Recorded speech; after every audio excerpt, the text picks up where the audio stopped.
Hi everyone, and welcome back to the channel. I'm so excited to be sharing this pick-a-pile reading with you today. We're diving deep into what your guides are trying to tell you. Yes, it's going to be an in-depth psychic reading designed to help you hear those messages loud and clear. So, what makes this reading special? Well, it's all about connecting with your intuition and receiving the guidance that's waiting for you. This reading is timeless, so whenever you're watching this, know that the messages are meant for you right now. We're going to be using these beautiful crystals as our focal points, so you can choose the pile that resonates most with you. And remember, it's totally okay if you're drawn to more than one pile. Take what resonates. Let's take a look at our crystal options. First, we have this stunning amethyst sun, which is all about centering. This pile is themed, the still point, focusing on messages received in quiet contemplation.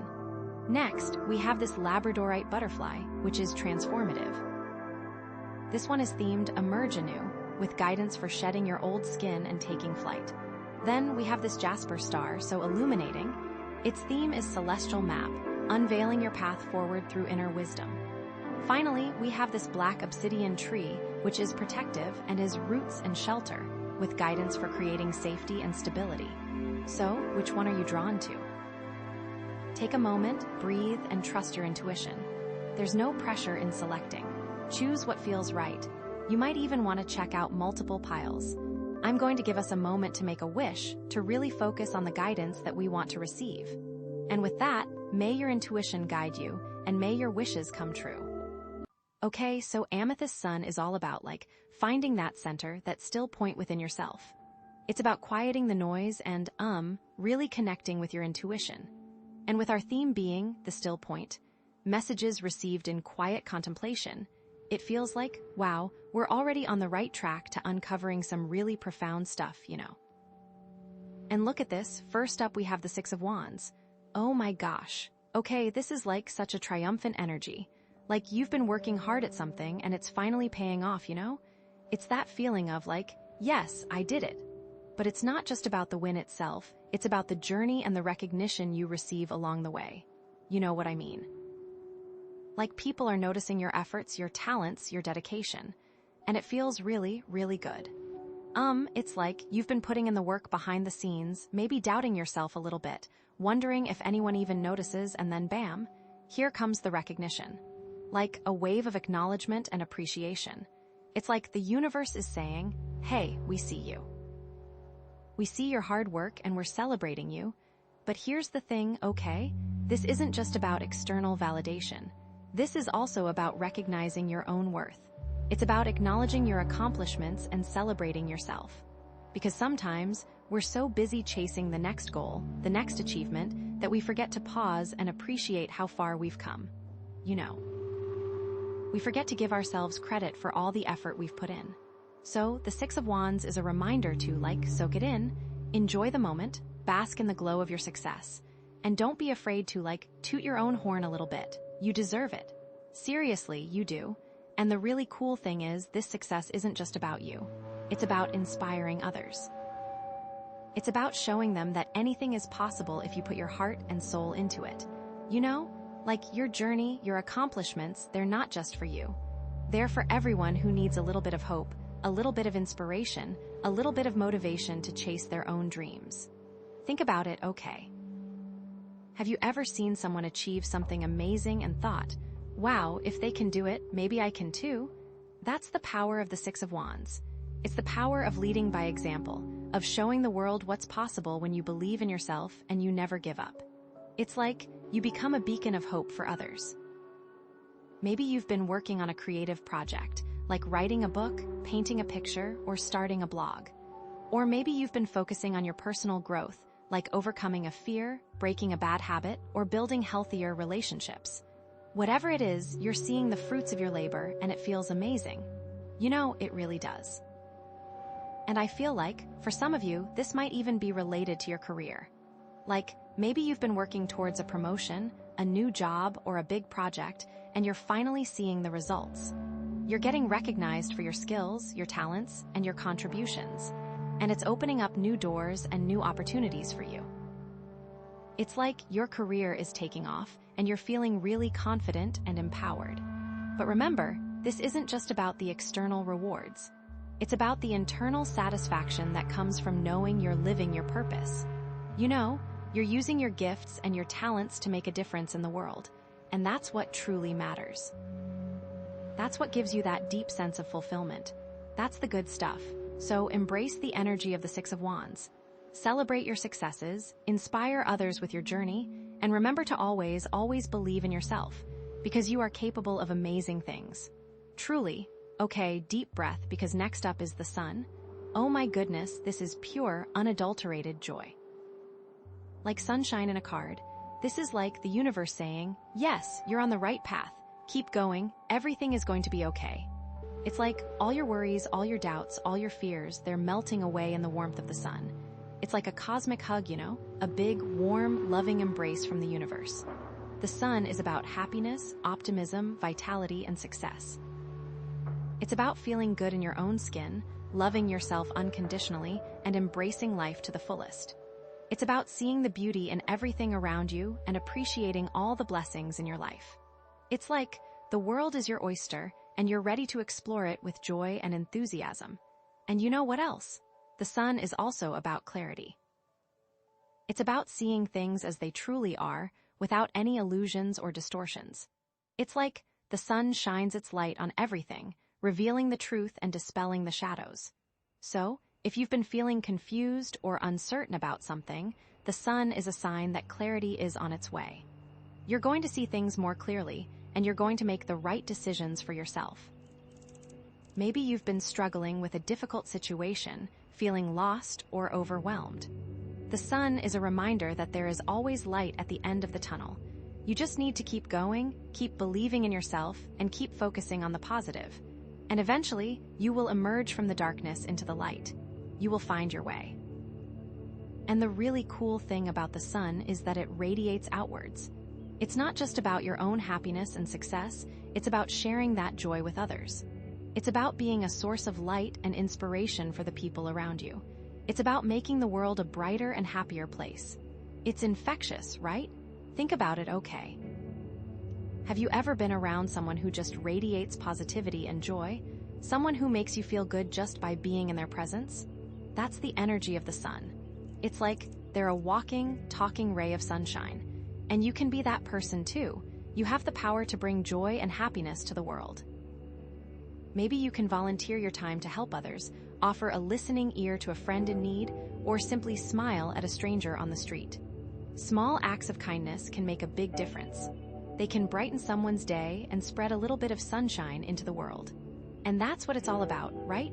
Making the world a better place, one small act of kindness at a time. And I feel like, for some of you, the sun might even be related to a child or a creative project. Like, maybe you're feeling inspired to create something new, something beautiful, something that brings joy to others. Or maybe you're spending more time with children, enjoying their innocence, their playfulness, and their boundless energy. It's like they're reminding you to see the world through fresh eyes, to appreciate the simple things in life, and to embrace your inner child. So, embrace the energy of the sun. Let your light shine. Share your joy with the world. And remember to always appreciate the beauty and the blessings in your life. Because you are surrounded by abundance, you are loved, and you are worthy of all the good things that are coming your way. Okay, deep breath again, because we're moving on to the star. Oh, this card is just so beautiful, so hopeful, so inspiring. It's like, after the intensity of the sun, the star offers a sense of calm, peace, and renewal. It's like you've basked in the sunshine, you've enjoyed the good times, and now it's time to reflect, to heal, and to prepare for the future. The star is about hope, faith, inspiration, and healing. It's about believing in yourself, even when things are tough. It's about trusting the universe, even when you don't know what the future holds. It's about knowing that you are always guided and protected, and that everything is happening for your highest good. It's like the universe is whispering in your ear, don't worry, everything is going to be okay. Just keep believing, keep hopping, and keep shining your light. And you know what else? The star is also about creativity and inspiration. It's about tapping into your inner muse, expressing your unique talents, and sharing your gifts with the world. It's like the stars are aligning to support your creative endeavors, to help you bring your dreams to life. So, if you've been feeling blocked or uninspired, the star is a sign that your creative energy is about to flow again. You're going to have new ideas, new insights, and new opportunities to express yourself. Maybe you've been wanting to start a new project, learn a new skill, or explore a new hobby. The star is encouraging you to go for it. Don't be afraid to try something new, to step outside of your comfort zone, to embrace your creative potential. Because you never know what amazing things you're capable of until you try. And the really cool thing about the star is that it's a reminder that you are not alone. You are connected to something bigger than yourself. You are part of a vast, interconnected web of energy and consciousness, and you are always supported by the universe. It's like the stars are shining down on you, guiding you and protecting you. You just need to open your heart, listen to your intuition, and trust that you are always on the right path. Think about it, okay? Have you ever looked up at the stars on a clear night and felt a sense of awe and wonder? A sense of connection to something bigger than yourself. That's the energy of the star. It's like the stars are reminding you that you are part of something magical, something mysterious, something truly extraordinary. Maybe you can spend some time in nature, connecting with the earth and the sky. Maybe you can meditate, pray, or practice mindfulness. Maybe you can simply take a few deep breaths and remember that you are loved, you are supported, and you are always guided by the universe. And I feel like, for some of you, the star might even be related to healing and recovery. Like, maybe you've been going through a difficult time, dealing with a loss, a heartbreak, or a health issue. The star is a sign that healing is on its way. You're going to recover, you're going to heal, and you're going to emerge stronger and more resilient than ever before. It's like the stars are sending you healing energy, helping you to release the pain, the sadness, and the trauma. So embrace the energy of the star, believe in yourself, trust the universe, and remember that you are always guided, protected, and loved. Because you are a star, you are shining brightly, and you are making a difference in the world. And wow, these cards together, I mean, seriously, this is just like incredible energy. It's like you're achieving your goals, you're feeling happy and fulfilled, and you're inspiring others with your light and your creativity. And it all comes back to that still point, that place of inner peace and quiet contemplation where you can connect with your intuition and receive messages from the universe. So amazing! This is like, seriously, such a powerful and positive message. I'm so excited for you and whatever is unfolding. It's like you're on the right track and the universe is totally supporting you. Just keep shining your light, keep believing in yourself, and keep trusting the journey. Okay, wow, deep breath, here we go, because next up we have the Two of Swords. Okay, so this is interesting, right? Because we've had all this amazing, really positive energy with the Six of Wands, the Sun, and the Star, and now we've got the Two of Swords. So it's like a little bit of a different vibe, you know? It's not necessarily bad, but it's definitely a shift in energy. The Two of Swords is often about, making a difficult decision, being at a crossroads, or feeling blocked in some way. It's like you're weighing your options, trying to see both sides of the situation, but you're feeling kind of stuck, you know? Like you can't quite make up your mind. It's like you're blindfolded, right? So you're not really seeing everything clearly, and you're kind of hesitant to move forward. But it's not necessarily a negative thing. It's more like a pause, a moment to really consider your options and make the best choice for yourself. It's like the universe is saying, okay, you've come so far, you've achieved so much, but now it's time to slow down and really think about what you want to do next. So, how does this fit in with all that amazing energy we've already seen, right? I mean, we've got the Six of Wands, which is all about success and recognition, and the Sun, which is about joy and happiness, and the Star, which is about hope and healing. So, where does the Two of Swords fit into all of this? Well, maybe it's like this. You've achieved all these amazing things, you're feeling great, you're feeling inspired, but now you're faced with a decision about what to do next.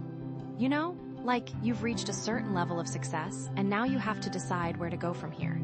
And maybe that decision is a little bit scary, a little bit overwhelming.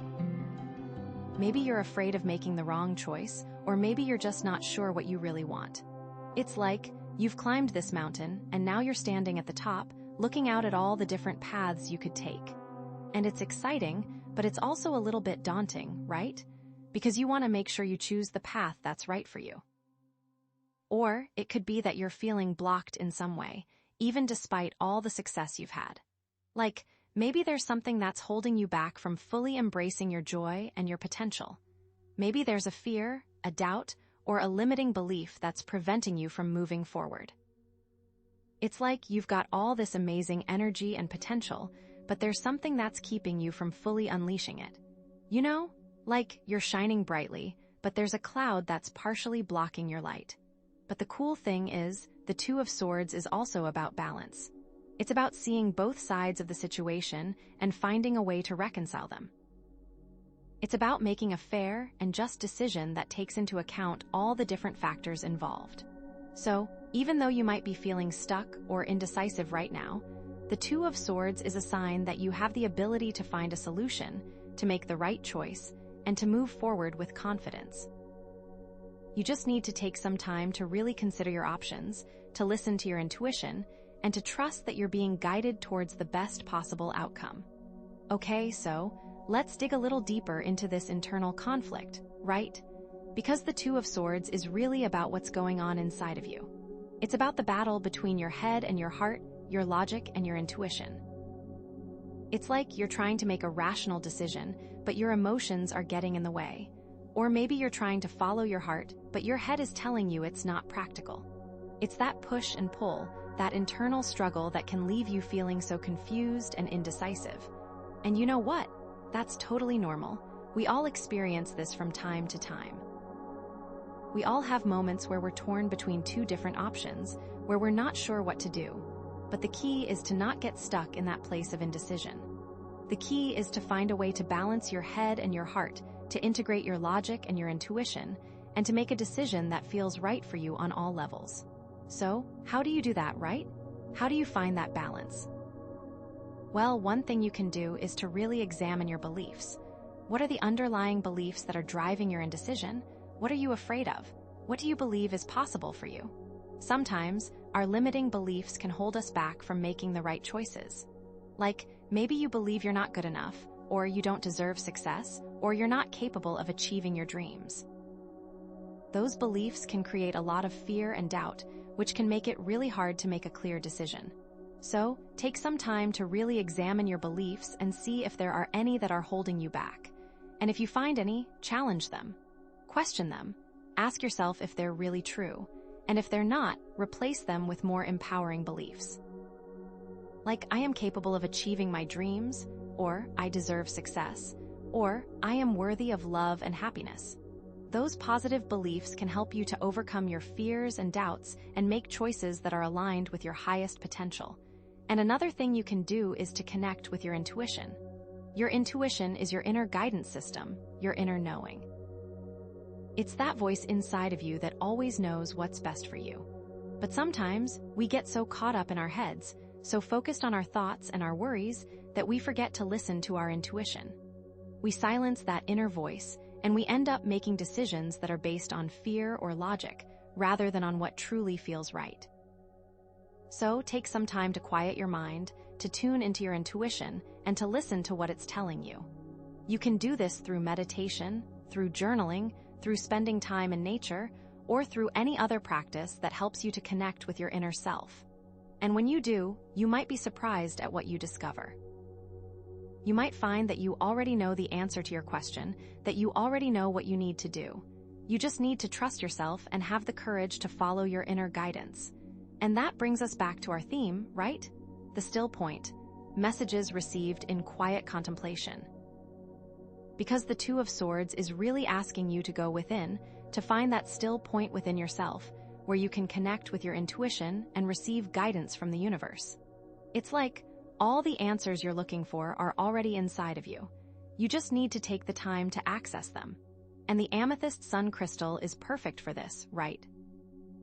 Because it's all about centering yourself, quieting the noise, and connecting with your inner wisdom. It's about finding that place of peace and clarity within yourself, where you can see things as they truly are. So, Use the energy of the amethyst sun to help you navigate this decision, to help you overcome your blockages, and to help you move forward with confidence. And remember, the Two of Swords isn't necessarily a bad card. It's just a sign that you need to take some time to really consider your options and make the best choice for yourself. It's a reminder that you have the power to overcome any challenge, to make any decision, and to create the life you truly desire. So, what could this look like in your life, right? Let's think about some potential scenarios. Maybe you're facing a decision about your career. Like, maybe you've been offered a new job, but you're not sure if it's the right fit for you. Or maybe you're thinking about starting your own business, but you're afraid of taking the risk. The Two of Swords is telling you to weigh your options carefully, to consider the pros and cons of each choice, and to listen to your intuition. What feels right for you? What aligns with your values and your goals? Don't let fear or doubt hold you back from making the decision that's best for you. Or maybe you're facing a decision about a relationship. Like maybe you're not sure if you should stay in your current relationship, or if you should move on. Or maybe you're attracted to two different people and you're not sure who to choose. The Two of Swords is telling you to be honest with yourself and with others. What do you truly want in a relationship? What are your needs and your desires? Don't settle for something that doesn't feel right for you. And remember, it's okay to take your time. It's okay to not have all the answers right now. The important thing is to be true to yourself and to make a decision that feels aligned with your heart. And whatever you decide, trust that you're being guided towards the best possible outcome. The universe has your back and you're always supported. So, embrace the energy of the Two of Swords, use it to your advantage, and move forward with confidence, knowing that you are capable of creating an amazing life for yourself. And that even when the path isn't crystal clear and it feels like, well, you're blindfolded, you still have everything you need to make the best decision possible. Okay, and I wonder what's coming up next, because this could really go either way, right? Are we going to see what's blocking you, or are we going to see how you break through? Okay, wow, okay, deep breaths, here we go, because next up we have the Page of Swords. Oh, interesting. Okay, so how does this fit into everything, right? We've got this amazing energy of success and joy and hope, but then this feeling of being blocked, this indecision with the Two of Swords, and now, the Page of Swords. So the Page of Swords, it's interesting because pages are all about new beginnings, new information, new ideas, but swords are all about the mind, about thoughts, about communication. So this Page of Swords is like a messenger of the mind, It's like news is coming, information is coming, ideas are coming, but it could also be like a lot of mental energy, a lot of thoughts swirling around, maybe even some anxiety or worry. So one way to look at this is that the Page of Swords is bringing the information that you need to break through that Two of Swords block, right? It's like you've been feeling stuck, you've been feeling indecisive, but now, finally, you're getting the clarity that you need. You're getting the facts, the details, the insights that are going to help you make a decision and move forward. Maybe you've been waiting for some kind of news or some kind of answer, and the Page of Swords is saying that it's on its way. Like, finally, you're going to get the information that you've been looking for. And it's going to help you see things more clearly, it's going to help you weigh your options, and it's going to help you make the right choice for yourself. Or, it could be that the Page of Swords is bringing a new perspective, a new way of looking at the situation. Like maybe you've been so focused on one particular angle, one particular point of view, that you haven't been able to see the bigger picture. But now, the Page of Swords is opening your eyes to new possibilities, new options, new ways of thinking about things. It's like a light bulb is going off in your head, and you're suddenly seeing things in a whole new light. And that new perspective is what you need to finally break through that block and make a decision. It's like, sometimes we get so stuck in our own heads, so caught up in our own thoughts and worries, that we can't see the forest for the trees. We need someone, or something, to come along and shake us out of our rut, to show us a different way of looking at things. And that's what the Page of Swords can do. It can bring that fresh perspective, that new insight, that aha moment that helps us to move forward. But, on the other hand, the Page of Swords could also represent, like, the anxiety and the restlessness that's fueling that indecision, right? It's like you're already feeling blocked, you're already feeling stuck, and now you've got all these thoughts swirling around in your head, all these worries and fears and doubts, and it's just making it even harder to find that still point, you know. It's like your mind is racing, you're overthinking everything, you're analyzing every single possible outcome, and it's just creating more and more confusion and uncertainty. You're so caught up in your head that you can't hear your intuition, you can't connect with your inner wisdom, you can't find that place of peace and clarity within yourself. It's like the Page of Swords is amplifying the mental energy, making it even harder to make a decision. It's like you're trying to find your center, you're trying to quiet the noise, but the Page of Swords is just adding to the chaos, creating even more mental chatter. And you know, that can be really frustrating, right? When you're already feeling stuck, and then you've got all these thoughts and worries swirling around in your head, it can feel like you're never going to find your way out of it. It can feel like you're drowning in a sea of mental clutter. But here's the thing, okay.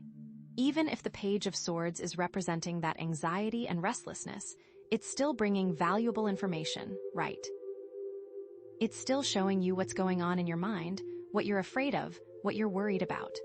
And that awareness is the first step towards overcoming those fears and doubts and finding your way back to that still point. It's like you can't solve a problem if you don't know what the problem is. And the Page of Swords is shining a light on the problem, showing you what's going on beneath the surface. And once you know what's going on, you can start to address it, you can start to work through it, you can start to find your way back to that place of peace and clarity. So, even if it feels overwhelming right now, even if it feels like the Page of Swords is just adding to the chaos, trust that it's ultimately serving a purpose. Trust that it's bringing you the information that you need to heal, to grow, and to move forward. And another way to look at the Page of Swords is as a call to communicate, to speak your truth, to be more assertive in the situation. Maybe you've been holding back, maybe you've been afraid to say what's on your mind, maybe you've been avoiding a difficult conversation.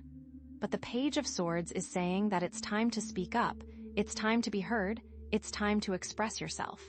It's like the Two of Swords is about being blindfolded, about not seeing things clearly. And maybe the reason you're not seeing things clearly is because you're not being honest with yourself or with others.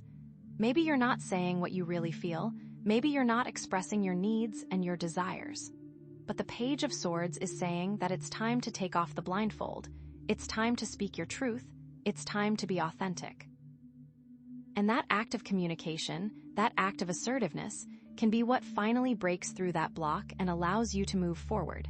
It's like, sometimes we have to rock the boat a little bit in order to get things moving. We have to challenge the status quo, we have to speak our minds, even if it's uncomfortable. And that's what the Page of Swords is encouraging you to do. It's encouraging you to be brave, to be bold, and to speak your truth, even if your voice shakes. And you know, it's not always easy to be assertive, to speak your truth, especially when you're feeling blocked or indecisive. But the Page of Swords is reminding you that you have a voice, that you have a right to be heard, and that your truth matters. And when you speak your truth, you not only empower yourself, but you also inspire others to do the same. So don't be afraid to speak up, don't be afraid to express yourself, and don't be afraid to challenge the status quo. The Page of Swords is saying that your voice is needed, your truth is needed, and your assertiveness is needed to break through this block and create the life you truly desire. Or, finally, maybe the Page of Swords is highlighting the need for patience, right? Pages are young, they're inexperienced, they're eager to jump into things head first. And swords are all about action, about cutting through obstacles, about making quick decisions. So, the Page of Swords can sometimes be a little bit impulsive, a little bit impatient. And maybe the message here is that you need to slow down, you need to take your time, you need to resist the urge to rush into things. The Two of Swords is already about being blocked, about being indecisive. And if you try to force things, if you try to make a decision before you're ready, you could end up making a mistake, you could end up making things even worse. So, the Page of Swords is a reminder to be patient, to be mindful, and to trust that everything is unfolding in its own perfect time. It's a reminder to connect with that still point within yourself, to quiet the noise, and to listen to your intuition. And when you do, you'll know when the time is right to take action. You'll know when the time is right to make a decision. It's like, sometimes the best thing you can do is to just wait, to just observe, to just allow things to unfold naturally. And that can be really hard, especially when you're feeling blocked or indecisive. But the Page of Swords is saying that patience is a virtue, and that it will ultimately pay off in the long run. So, resist the urge to rush into things, trust that everything is unfolding in its own perfect time, and connect with that still point within yourself. And when you do, you'll find the clarity, the guidance, and the wisdom that you need to move forward with confidence. Wow, okay, so many possibilities here, right? Is the page bringing the information to break the block? Or is it part of the block, the anxiety around the decision? Or is it a call to speak your truth? Or a reminder to be patient? It's like the Page of Swords could either help to resolve the Two of Swords dilemma, or it could make it even worse. I am so curious to see what's coming up next. Okay, wow, deep breaths, here we go, because now we have strength. Oh my gosh, seriously, this is like so perfect. Okay, so remember how we were talking about the Page of Swords either helping to resolve that block or making it worse? And I was saying how I was so curious to see what was coming up next. Well, strength is here to tell us that you already have what it takes to overcome this challenge. Seriously, it's not about finding some external solution or waiting for some magical answer to appear. It's about tapping into that inner power, that inner strength that you already possess. You know, this isn't about brute force, it isn't about, battling your way through. This is about a quiet strength, a compassionate strength, a strength that comes from within. And this card, coming right after the Page of Swords and the Two of Swords, it's like a direct answer to that feeling of being blocked, that feeling of indecision. Think about it, okay? We had all this amazing, positive energy with the Six of Wands, the Sun, and the Star: success, joy, hope, inspiration. But then, bam, the Two of Swords hits, and it's like, suddenly you're facing this obstacle, this decision, this feeling of being stuck. And the Page of Swords comes along, potentially adding to the confusion, the anxiety, the mental chatter. And now, strength is here to remind you that you are stronger than you think you are. Seriously. That you have the courage, the compassion, and the inner control to navigate this challenge and come out on top. It's like the universe is saying, hey, remember who you are, you've got this. And the really cool thing about strength is that it's not about physical strength. It's not about dominating others. It's not about forcing your will on the world. It's about inner strength. It's about mastering your own emotions, your own fears, your own doubts. It's about finding that still point within yourself, that place of peace and calm where you can connect with your intuition and access your inner wisdom. You know, so how does this relate to the amethyst sun crystal and our theme of the still point, right? Well, the amethyst sun is all about centering yourself, quieting the noise, and connecting with your inner guidance. And strength is all about finding that inner strength through quiet contemplation, through self-awareness, through emotional mastery. It's like the amethyst sun is providing the energy, the environment, for you to tap into that strength within yourself. And remember how we were talking about the Page of Swords potentially being a call to communicate, to speak your truth? Well, strength is also about that, but it's about speaking your truth with compassion, with kindness, with understanding.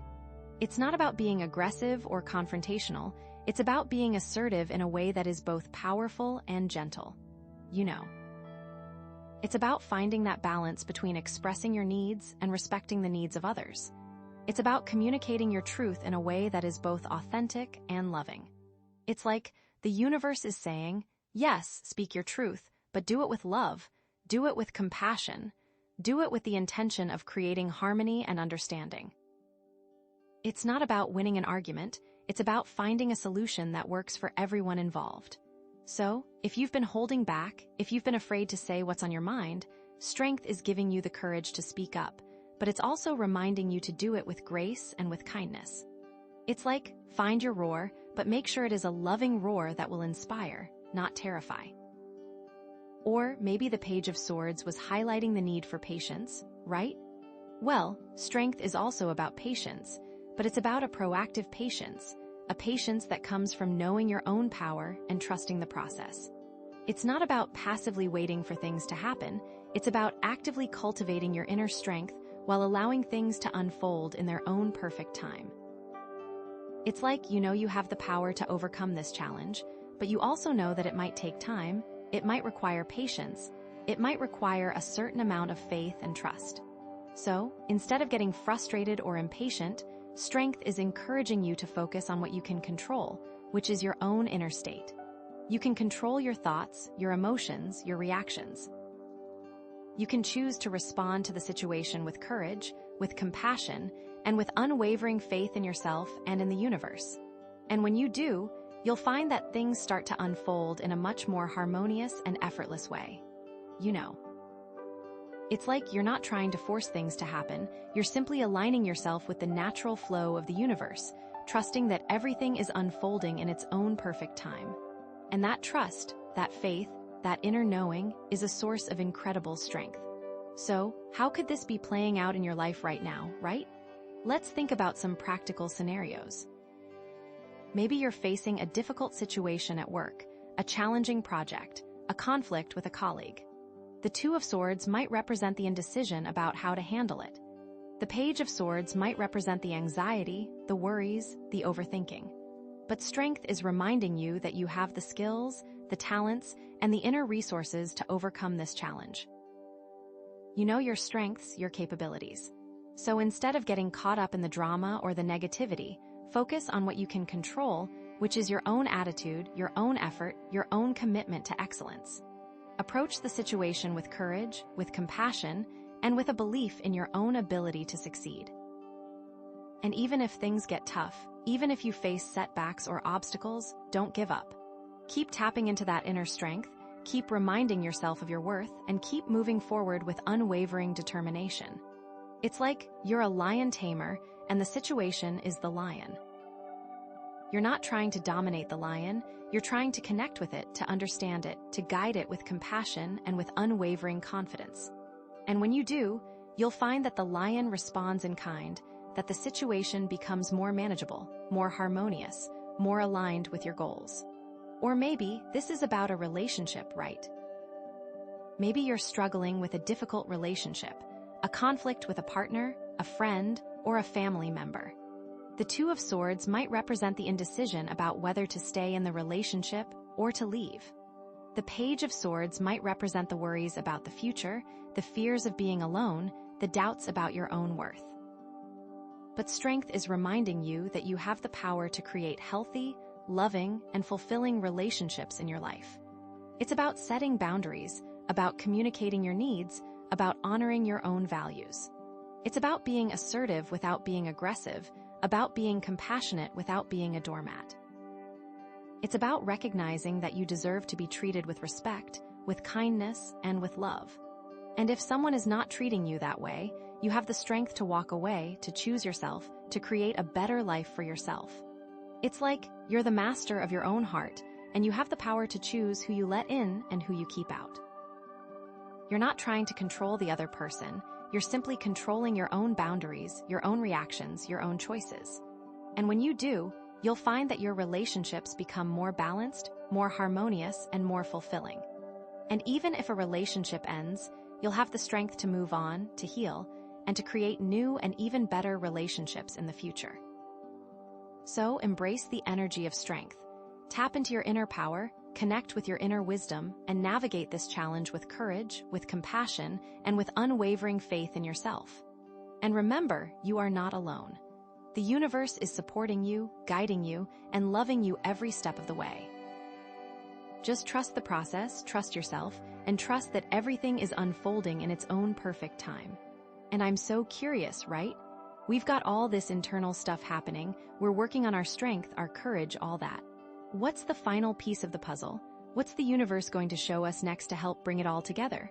I am on the edge of my seat, honestly. Okay, wowza. I mean strength, right? Seriously, that is some serious, amazing energy. So you're finding that inner roar, right?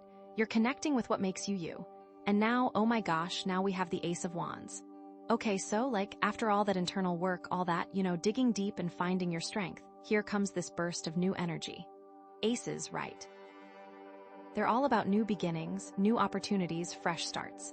And wands, well, wands are all about passion, creativity, action, and taking initiative. So the Ace of Wands, it's like bam. It's this surge of inspiration, this urge to create, this feeling of yes, I'm ready to go, I'm ready to do this. It's like the universe is giving you this, cosmic green light, you know? It's saying, okay, you found your strength, you've cleared away some of the doubts, now it's time to take action. It's time to start something new. It's time to pursue your passions. And it just feels so good. So remember that Two of Swords, right?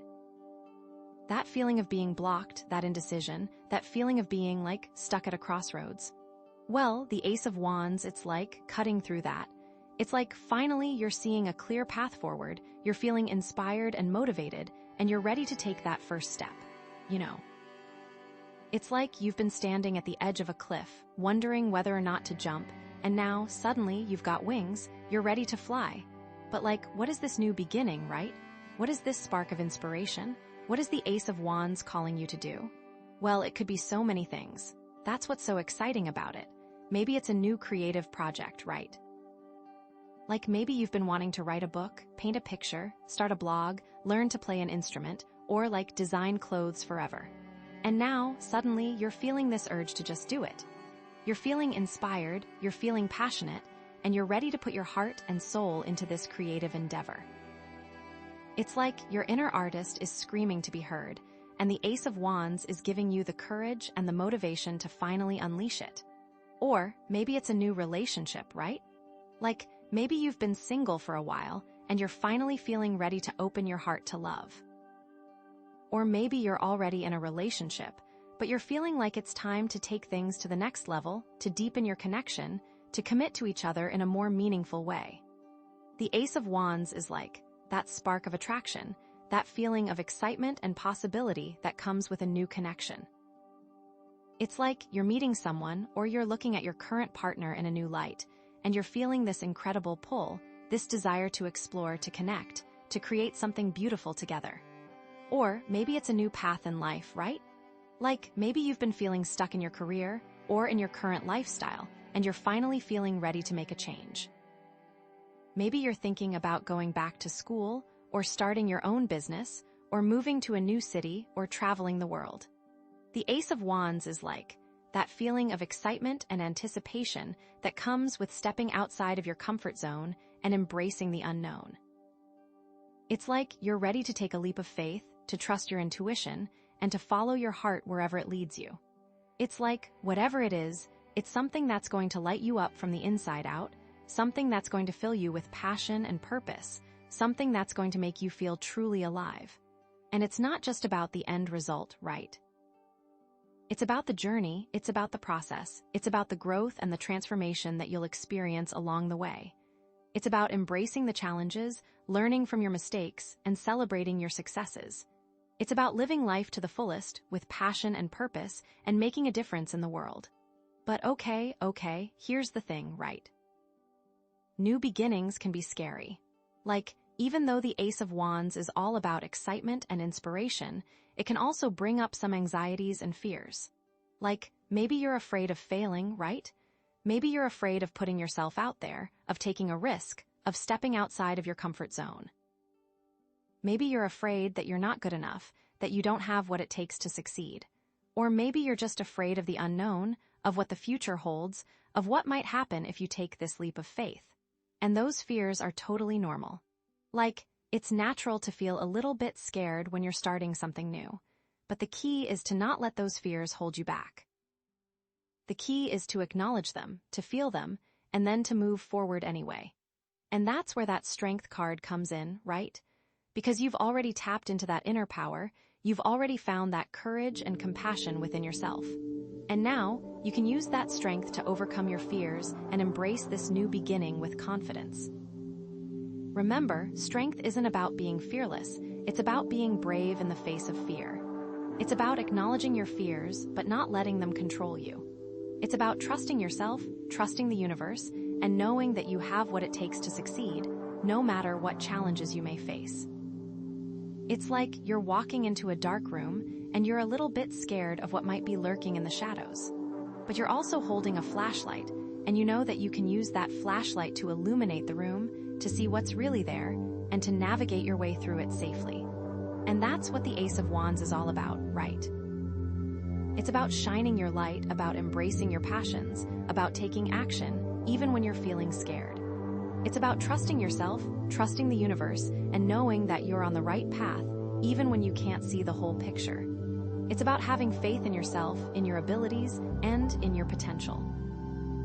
And it's about knowing that you are worthy of love, of happiness, and of success. And okay, bringing this all the way back around, right? How does this all connect to that amethyst sun crystal and our theme of the still point? Well, the amethyst sun is all about centering yourself, quieting the noise, and connecting with your inner guidance. And the Ace of Wands, it's like the perfect opportunity to put that into practice. Before you take action, before you jump into this new beginning, take some time to connect with that still point within yourself. Center yourself, quiet your mind, and listen to your intuition. Ask yourself what you truly want, what truly aligns with your values and your goals. And then, when you're feeling clear and centered, take that first step with confidence and with unwavering faith. It's like you're an archer and you're about to shoot an arrow. Before you release the arrow, you take a deep breath, you focus your mind, and you aim carefully at your target. And then, when you're ready, you release the arrow with precision and with unwavering focus. So, embrace the energy of the Ace of Wands. Embrace this new beginning, embrace your passions, and embrace your potential. But remember to center yourself, to quiet the noise, and to connect with your inner guidance before you take action. And trust that you are on the right path, trust that you have what it takes to succeed, and trust that the universe is supporting you every step of the way. And wow, okay, I am so excited for you. It's like, this Ace of Wands is this amazing invitation to create something new, to live life to the fullest, to just go for it. But okay, the big question is what is this new beginning? What is this spark of inspiration calling you to do? And how is it all going to play out? What are the next steps on this journey? Gosh, I can't wait to see what's coming up next, because this feels like a pivotal moment, you know? It's like everything is about to shift into high gear. Okay, wow, here we go, the final card. Drum roll, please, and it is the Seven of Pentacles. Okay, so how does this all tie together, right? We've got all this amazing energy, all these exciting possibilities with the Ace of Wands, but now we've got the Seven of Pentacles. So, it's not an instant gratification kind of card, you know? It's not like, bam, success. It's more like, okay, you've planted the seeds, you've started this new project, you've taken that first step, but now it's time to nurture it, to cultivate it, to watch it grow. It's about patience, perseverance, and seeing the long-term vision. The Seven of Pentacles is often about taking stock, you know. Like looking at what you've accomplished so far, evaluating your progress, and making adjustments as needed. It's like you're standing in your garden, looking at your plants, and you're noticing which ones are thriving, which ones need a little extra care, and which ones might need to be pruned or even removed. It's about being realistic about what's working and what's not working, and being willing to make changes to ensure that your garden flourishes. But it's not just about the practical stuff, right?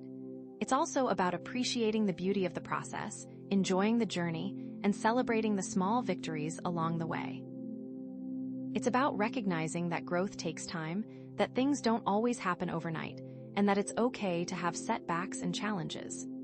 The Seven of Pentacles is a reminder to be patient with yourself, to be kind to yourself, and to trust that everything is unfolding in its own perfect time. You know, it's about having faith in yourself, in your abilities, and in the universe.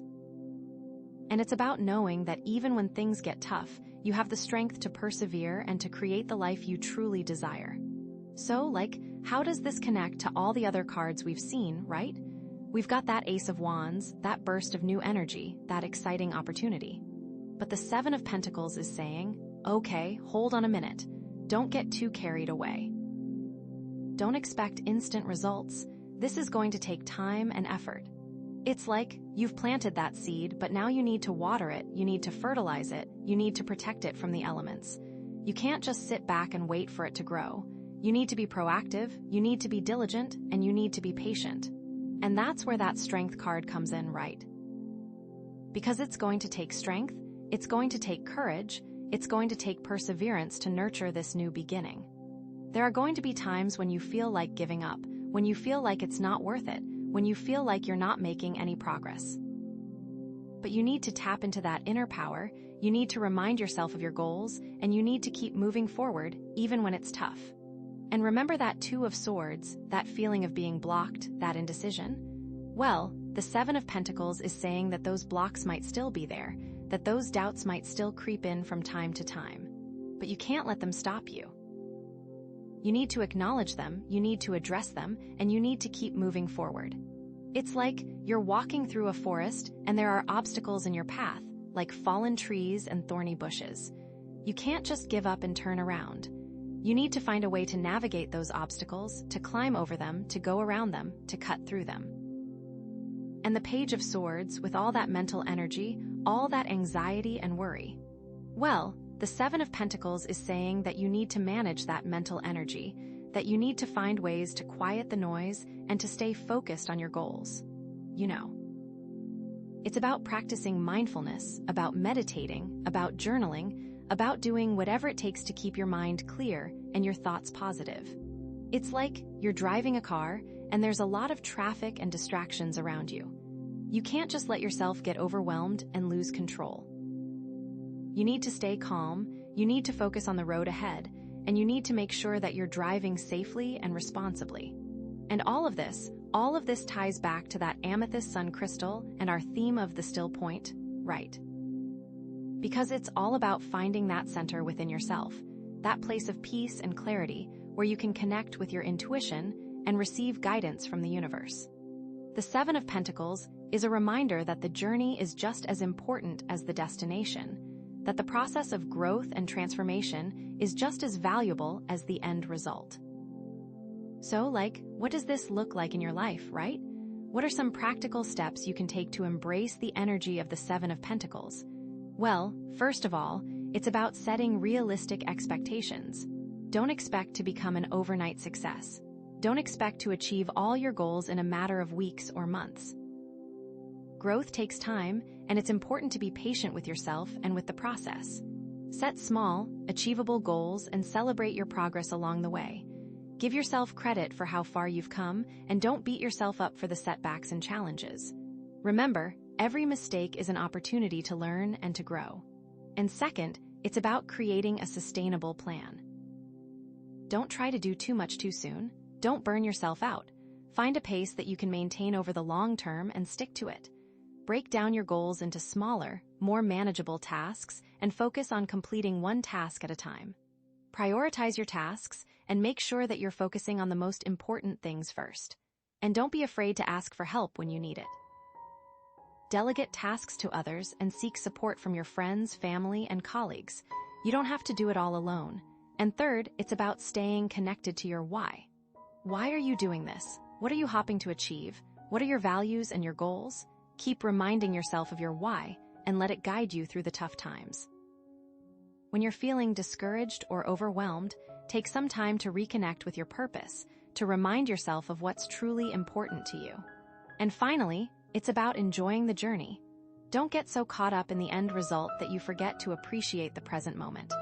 Take time to savor the small victories, to celebrate your progress, and to connect with the people you love.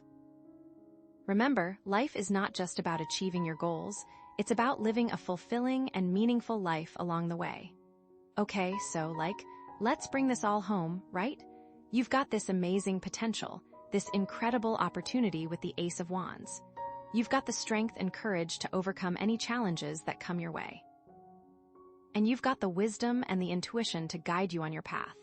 But you also need patience, perseverance, and a willingness to work hard and to stay focused on your goals. The Seven of Pentacles is a reminder that success is not always immediate, but with consistent effort and unwavering faith, you can achieve anything you set your mind to.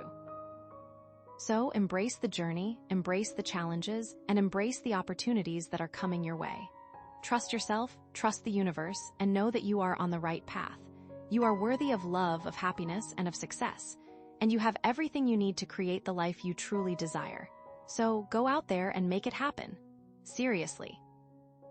And don't forget to connect with that amethyst sun energy to stay centered, to quiet the noise, and to listen to your inner voice. Because that's where you'll find the guidance, the strength, and the wisdom you need to navigate this journey with grace and with unwavering faith. And you know what? I have a feeling that amazing things are coming your way. Seriously, you've got this. Okay, so you picked the Labradorite butterfly pile, which is so beautiful, and Labradorite itself is all about transformative energy. And the butterfly, I mean, come on. It's like the ultimate symbol of shedding old skin and just like total emergence, right? So the theme here is all about you emerging anew and getting guidance for shedding old skin, and just like taking flight into something totally new, which is so exciting. And the cards that came out to support that are the High Priestess, the Five of Wands, and the Emperor. So like, immediately I'm getting this vibe of like, intuition, inner knowing, maybe some hidden truths coming to light, but then also a little bit of conflict, some clashing energies, maybe even some internal struggles, and then, ultimately, like, a push towards structure, authority, taking control, which is super interesting. Okay, so where do we even start? I think the High Priestess is like the perfect place to begin because she's all about the inner world, right? Like, she represents your intuition, your subconscious, all the secrets that are hidden beneath the surface. And like, with the Labradorite butterfly energy, it's almost like she's saying that the key to your transformation lies within you, that you already have all the answers you need, but maybe you're not quite accessing them yet. You know, like, have you ever had that feeling where you just know something is true, even if you can't explain why? That's the High Priestess talking to you. And I feel like, right now, she's urging you to really trust that inner voice, to pay attention to your dreams, your hunches, your gut feelings, because they're going to lead you towards the path that's meant for you. Maybe you've been ignoring your intuition lately, or second-guessing yourself, or letting other people's opinions drown out your own inner wisdom. But the High Priestess is like, no, girl, it's time to tune back in. It's time to listen to yourself because you know best. And like, this is so connected to the butterfly energy, because shedding old skin requires you to really trust yourself and trust that you're making the right choices for your own growth. I also feel like the High Priestess is pointing to some hidden information that's about to come to light. Maybe there's something you've been wondering about, or a secret that's been kept from you, or just a piece of the puzzle that you haven't been able to find yet. And like, she's saying that the truth is coming, that you're going to get clarity soon, but you have to be patient and open to receiving it. It's not going to just smack you in the face, you know? You have to be willing to look for it, to ask the right questions, and to really listen to the answers when they come. And like, this could be anything, honestly. Maybe it's about a relationship, or a job opportunity, or a creative project, or even just something about yourself that you haven't fully understood yet. But whatever it is, the High Priestess is saying that understanding is on its way, and it's going to be a game changer for you. But the thing is, it requires going inward, you know? You can't find this information by looking outside of yourself. You have to really delve into your own subconscious and trust what you find there. But here's where it gets interesting, because then we have the Five of Wands, which is like total chaos energy, right?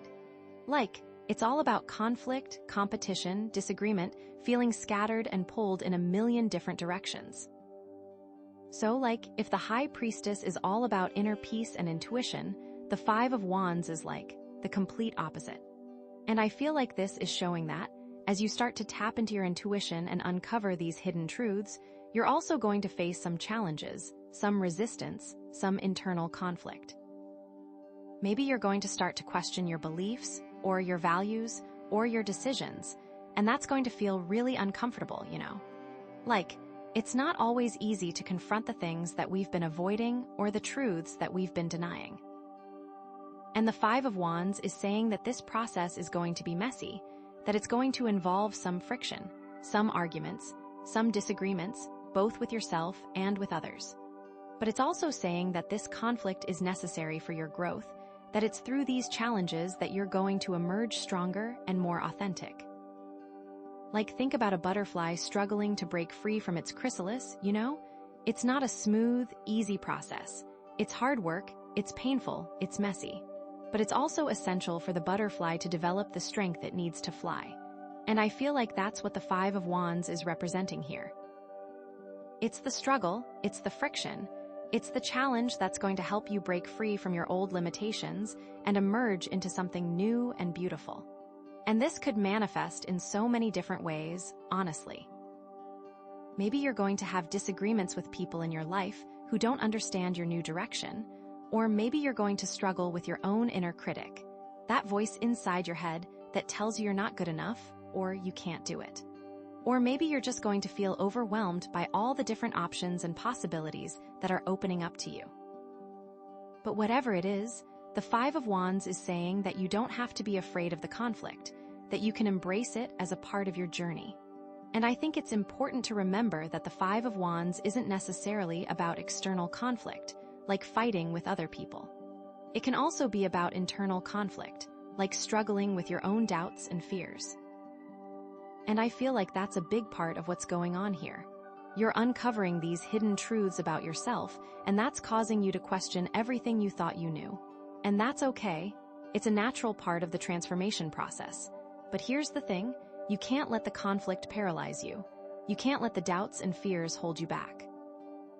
You have to keep moving forward, even when it's hard, even when it's uncomfortable, even when you don't know where you're going. Because the Five of Wands is also about learning to navigate conflict, to find your voice, to stand up for yourself, to assert your own needs and desires. And those are all essential skills for taking flight and creating the life that you truly want. And then we have the Emperor, which is like the ultimate authority figure, right? Like, he represents structure, order, control, discipline, taking charge, building a solid foundation. So, like, if the High Priestess is about intuition and the Five of Wands is about conflict, the Emperor is about action and manifestation. And I feel like he's showing that, after you've gone through this period of inner exploration and faced these challenges, you're going to be ready to step into your power and create something tangible in the world. Like, he's saying that you're going to have the clarity, the confidence, and the discipline to take your dreams and turn them into reality. Maybe you're going to start a business, or write a book, or build a house, or create a family, or just take control of your own life in a way that feels really empowering. But whatever it is, the Emperor is saying that you have the potential to create something lasting and meaningful, something that reflects your own values and desires. And I feel like this is so connected to the butterfly energy, because taking flight requires you to have a solid foundation, you know? You can't just flit around aimlessly. You have to have a clear sense of direction and a strong sense of self. And the Emperor is helping you to build that foundation, to create the structure and the order that you need to thrive. But it's not about being rigid or controlling. It's about being grounded and centered so that you can navigate the world with confidence and grace. Like, think about a butterfly landing on a flower, you know? It's not just floating around randomly. It's landing on something solid, something that can support its weight. And I feel like that's what the Emperor is representing here. He's the flower, he's the solid foundation that's allowing you to rest and recharge so that you can continue on your journey. But the thing is, you have to be willing to take action, to put in the work, to build that foundation yourself. The Emperor isn't going to do it for you. He's just giving you the tools and the guidance that you need. And I also feel like the Emperor is about setting boundaries, about saying no to the things that don't serve you and yes to the things that do. Maybe you've been letting other people take advantage of you, or maybe you've been spreading yourself too thin, or maybe you've just been afraid to assert your own needs and desires. But the Emperor is saying that it's time to take control, to set your own rules, to create a life that's aligned with your own values. And that's so important for shedding old skin and taking flight, because you can't transform if you're constantly being pulled in different directions by other people's expectations. So, like, to recap, we have the High Priestess, who's guiding you to trust your intuition and uncover hidden truths. The Five of Wands, who's showing you that conflict is a necessary part of the transformation process. And the Emperor, who's empowering you to take action and create a solid foundation for your dreams. And all of this is happening under the umbrella of the Labradorite butterfly energy, which is all about shedding old skin and taking flight. So, like, This is a really powerful combination of cards, honestly. It's saying that you're on the verge of something big, something transformative, something that's going to change your life in a really profound way. But the thing is, it's not going to be easy. You're going to have to face your fears, you're going to have to navigate conflict, and you're going to have to take action, even when you don't know where you're going. But the good news is, you have all the tools you need to succeed. You have your intuition, you have your strength, and you have the guidance of the universe. So, just trust yourself, trust the process, and trust that you're exactly where you need to be. And I'm so excited to see what happens next. I feel like the next cards are going to give us even more clarity on how to navigate these challenges and really embrace this transformation. Okay, wow, and now we have the Four of Swords, which, is so interesting. Because, after all that energy, the High Priestess, the Five of Wands, the Emperor, it's okay, time for a breather, you know? Seriously. So the Four of Swords is often about rest, about contemplation, about, taking a step back from the chaos and just, recharging your batteries. And I think that's so important here, especially with the Labradorite butterfly energy. Because, you can't just constantly be transforming, constantly be shedding old skin, constantly be taking flight, you know? You need time to integrate everything, to process everything, to just, be still for a minute. So, I feel like the Four of Swords is saying that you need to give yourself permission to rest, to retreat, to just, disconnect from the world for a little while. Maybe you've been pushing yourself too hard lately, or maybe you've been caught up in all the drama and conflict of the Five of Wands, or maybe you've just been feeling overwhelmed by all the possibilities that are opening up to you with the Emperor. But whatever it is, the Four of Swords is saying that it's okay to take a break, that it's okay to slow down, that it's okay to just, be still and do nothing for a little while. And I think this is so important for your transformation, because, rest is not just about laziness or procrastination, you know. It's about allowing your body and your mind to heal, to recover, to integrate all the new information and experiences that you've been taking in. It's about creating space for your intuition to speak to you, for your subconscious to process everything that's been going on, for you to just, reconnect with yourself on a deeper level. Think about it, when you're constantly on the go, constantly stressed out, constantly bombarded with information, it's really hard to hear your inner voice, to trust your gut feelings, to access that inner wisdom that the High Priestess is all about, right?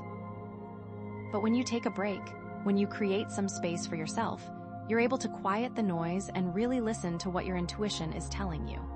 And I think that's especially important here, because, the High Priestess is all about hidden truths coming to light, and you can't uncover those truths if you're constantly distracted, you know.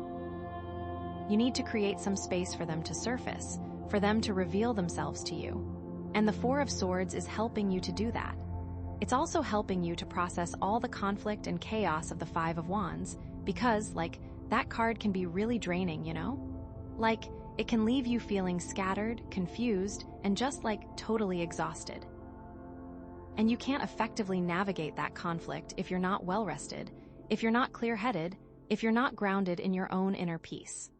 So, the Four of Swords is giving you the opportunity to step back from the conflict, to take a deep breath, to reassess the situation, and to come up with a more strategic and effective way to deal with it. Maybe you need to change your approach, or maybe you need to set some boundaries, or maybe you just need to walk away from the situation altogether. But you can't figure that out if you're still in the middle of the chaos, you know? You need to create some distance, some perspective, some space for clarity to emerge.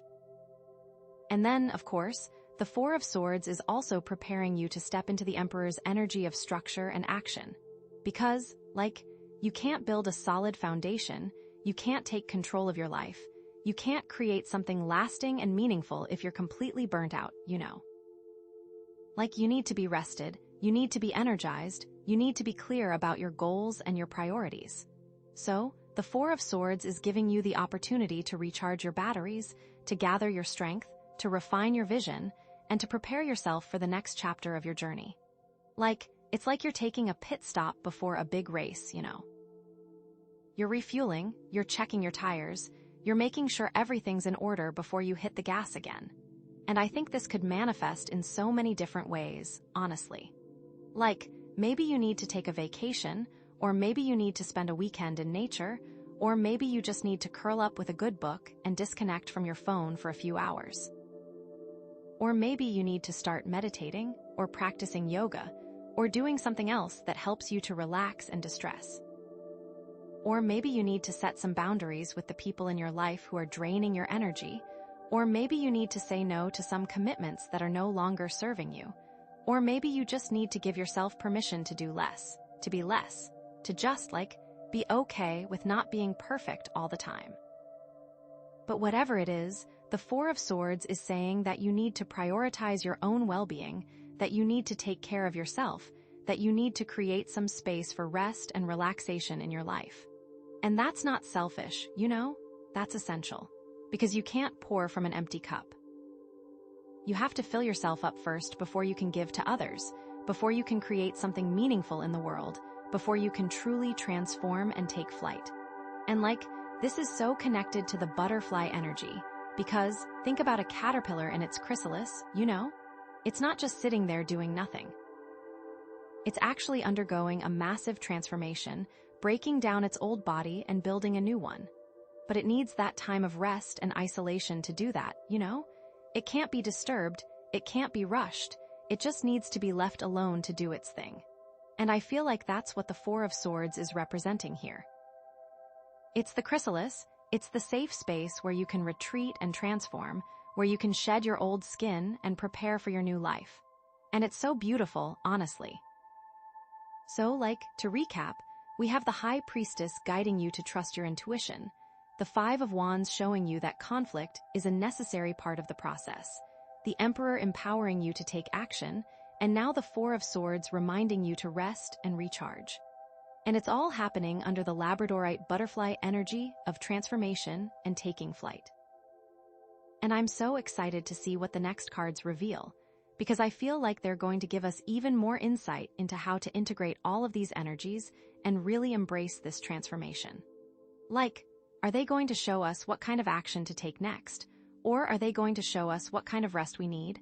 Or are they going to show us something completely unexpected? I have no idea, but I'm so ready to find out.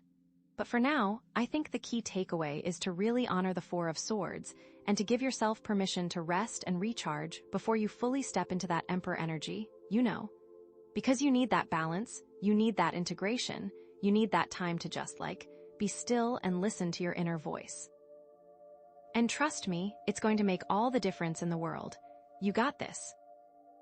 Okay, oh my god, wow. So after all that resting and recharging with the Four of Swords, bam, we get the Ace of Swords, which is total game changer energy, right? Seriously, this isn't just any card, it's the Ace. And it's swords. It's all about a new idea, a breakthrough, a moment of crystal clear clarity.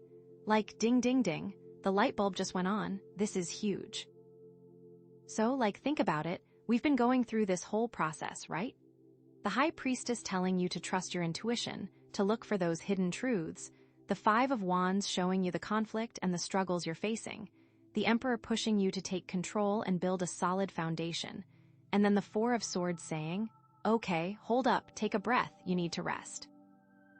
And now, after all of that, this Ace of Swords just bursts onto the scene. It's all that inner work, all that conflict, all that resting, it all led to this one, single, incredibly powerful moment of clarity. I feel like this Ace of Swords is the direct result of you taking that time with the Four of Swords. You needed that stillness to really let your mind clear, to let those ideas percolate, and now, bam, it's all coming together.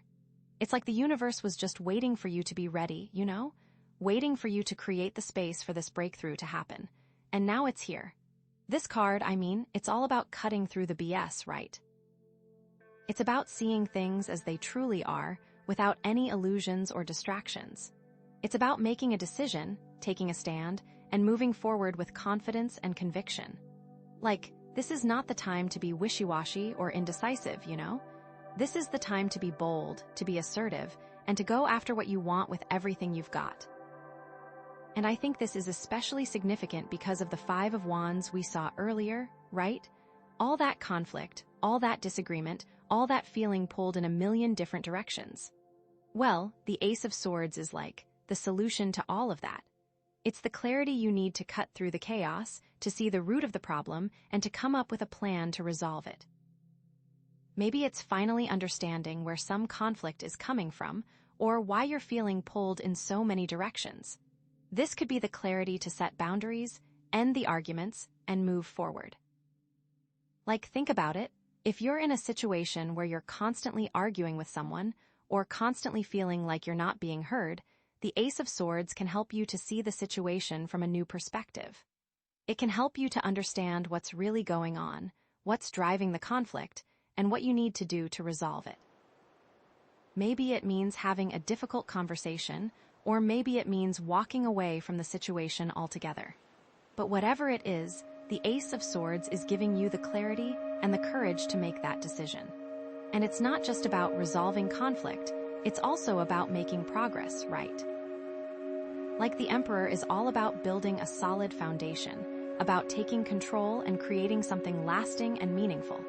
But you can't do that if you don't have a clear vision, if you don't know what you're trying to create. And that's where the Ace of Swords comes in. It's giving you that vision, that clear sense of purpose, that understanding of what you need to do to achieve your goals. Maybe you've been feeling stuck in your career, or maybe you've been struggling to start a new project, or maybe you've just been feeling lost and directionless. But the Ace of Swords is saying that that's about to change. It's giving you the spark of inspiration, the new idea, the fresh perspective that you need to get moving again. It's like you've been wandering in the dark and now someone's just handed you a flashlight. But here's the thing about the Ace of Swords. It can be a little intense, you know? Like swords are sharp, they cut. And sometimes the truth can be painful. So this card is also a reminder to be mindful of your words, to be careful how you communicate your ideas, and to avoid being too harsh or judgmental. Like, think about it. If you're suddenly seeing things with crystal clear clarity, it can be tempting to just blurt everything out, to tell everyone exactly what you think, without considering their feelings or their perspective. But that's not always the best approach, you know? Sometimes it's better to be gentle, to be compassionate, and to choose your words carefully. You don't want to accidentally hurt the people you care about, right? The Ace of Swords is a powerful tool, but it's important to use it wisely. It's about speaking your truth, but it's also about speaking it with love and kindness. It's about being assertive, but it's also about being respectful. It's about cutting through the BS, but it's also about building bridges and fostering understanding. So that's something to keep in mind.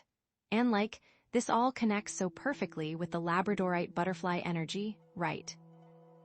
Because Labradorite is all about transformation, and the butterfly is all about shedding your old skin and taking flight. And the Ace of Swords, it's like the catalyst for that transformation. It's the moment where you realize what you need to change, what you need to let go of, and what you need to embrace in order to truly become who you're meant to be.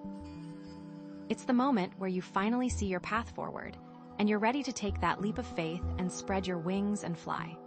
Like, maybe you've been holding onto old beliefs, or old patterns, or old relationships that are no longer serving you. But the Ace of Swords is giving you the courage to cut those ties, to break free from those limitations, and to create a new life for yourself. It's like you've been trapped in a cocoon, and now you're finally ready to emerge as a beautiful, powerful butterfly.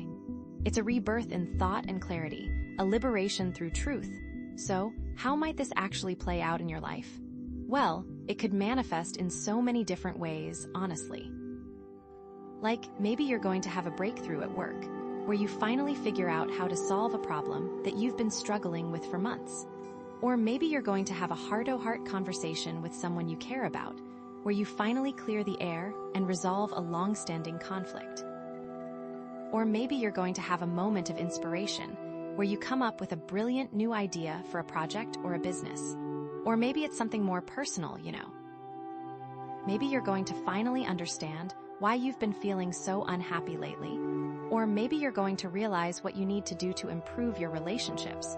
Or maybe you're just going to have a moment of profound self-awareness, where you finally see yourself for who you truly are. Like, for example, maybe you've been feeling insecure about your body, or maybe you've been struggling with low self-esteem, or maybe you've just been feeling lost and confused about your identity. But the Ace of Swords could bring you a new understanding of yourself, a new appreciation for your strengths, and a new sense of purpose and direction. Maybe you'll decide to start a new fitness regime, or finally get rid of clothes that make you feel insecure, or maybe you'll decide that you're done caring about other people's opinions. Or maybe you've been having trouble communicating with your partner, or maybe you've been feeling disconnected from your friends, or maybe you've just been feeling lonely and isolated. But the Ace of Swords could bring you a new way of connecting with others, a new understanding of their needs and desires, and a new ability to express your own feelings and thoughts. Maybe you will start a group, or join a club, or maybe you will go out of your way to spend some quality time with loved ones. The possibilities are endless, honestly. The Ace of Swords is just giving you the spark, the initial burst of energy, the clear vision that you need to get started. It's up to you to take that spark and turn it into something real, something meaningful, something that will help you to transform your life and take flight. So, what does this mean for the next card? Is it going to be something that helps you to temper the sharp edge of the sword, to channel that powerful energy in a positive direction? Or is it going to be something that amplifies the sword's power, pushing you to be even more assertive and decisive? I have absolutely no idea, but I am seriously so excited to find out. I'm on the edge of my seat. Okay, so, oh my gosh, after all of that, we get the Five of Cups. Which, okay, this is interesting. Not gonna lie, this card can feel a little bit heavy, right? It's often associated with disappointment, loss, regret, looking at what you've lost instead of what you still have. But don't freak out, because there's always a positive side to every card, and I think it actually fits in really well with everything we've seen so far. Seriously. So, think about it. We've had this amazing journey of intuition, conflict, taking control, resting, and then bam, that Ace of Swords clarity. But the thing is, even when you have clarity, even when you know what you need to do, it doesn't mean that everything is going to be smooth sailing, you know? Life still throws curveballs, and sometimes things don't work out the way you planned. And I feel like the Five of Cups is kind of acknowledging that reality. It's okay, you've had this amazing breakthrough, but you're still human, you're still going to experience disappointment and setbacks. It's just part of the deal. So, what does this mean in the context of your reading? Well, maybe it means that, as you start to implement those new ideas and take action with that Emperor energy, you're going to face some challenges or experience some losses along the way. Maybe a project won't work out the way you hoped, or maybe a relationship will end, or maybe you'll just experience some kind of emotional setback that leaves you feeling sad or discouraged. You know, maybe you had this amazing idea with the Ace of Swords, and you put all your energy into it, but then it just doesn't pan out. Or maybe you finally had the courage to set some boundaries with someone, but they didn't react well, and now you're feeling guilty or hurt. Or maybe after resting with the Four of Swords, you realize some damage you've done and wish you'd acted differently. Those types of things. And the Five of Cups is saying that it's okay to feel those feelings, you know? It's okay to grieve the losses, to acknowledge the disappointment, to allow yourself to feel sad or angry or whatever it is that you're feeling. Don't try to suppress it or pretend that it's not there, because that's just going to make it worse in the long run. You have to actually process those emotions in order to move forward. And this can especially be a call to look back at the conflict from the Five of Wands. Maybe some of that conflict led to damage, and now there is some grieving to do. But here's the really important part. The Five of Cups is not just about dwelling on the negative, you know? It's also about recognizing what you still have. In most depictions of this card, you see 3 cups that have been knocked over, but there are also 2 cups that are still standing.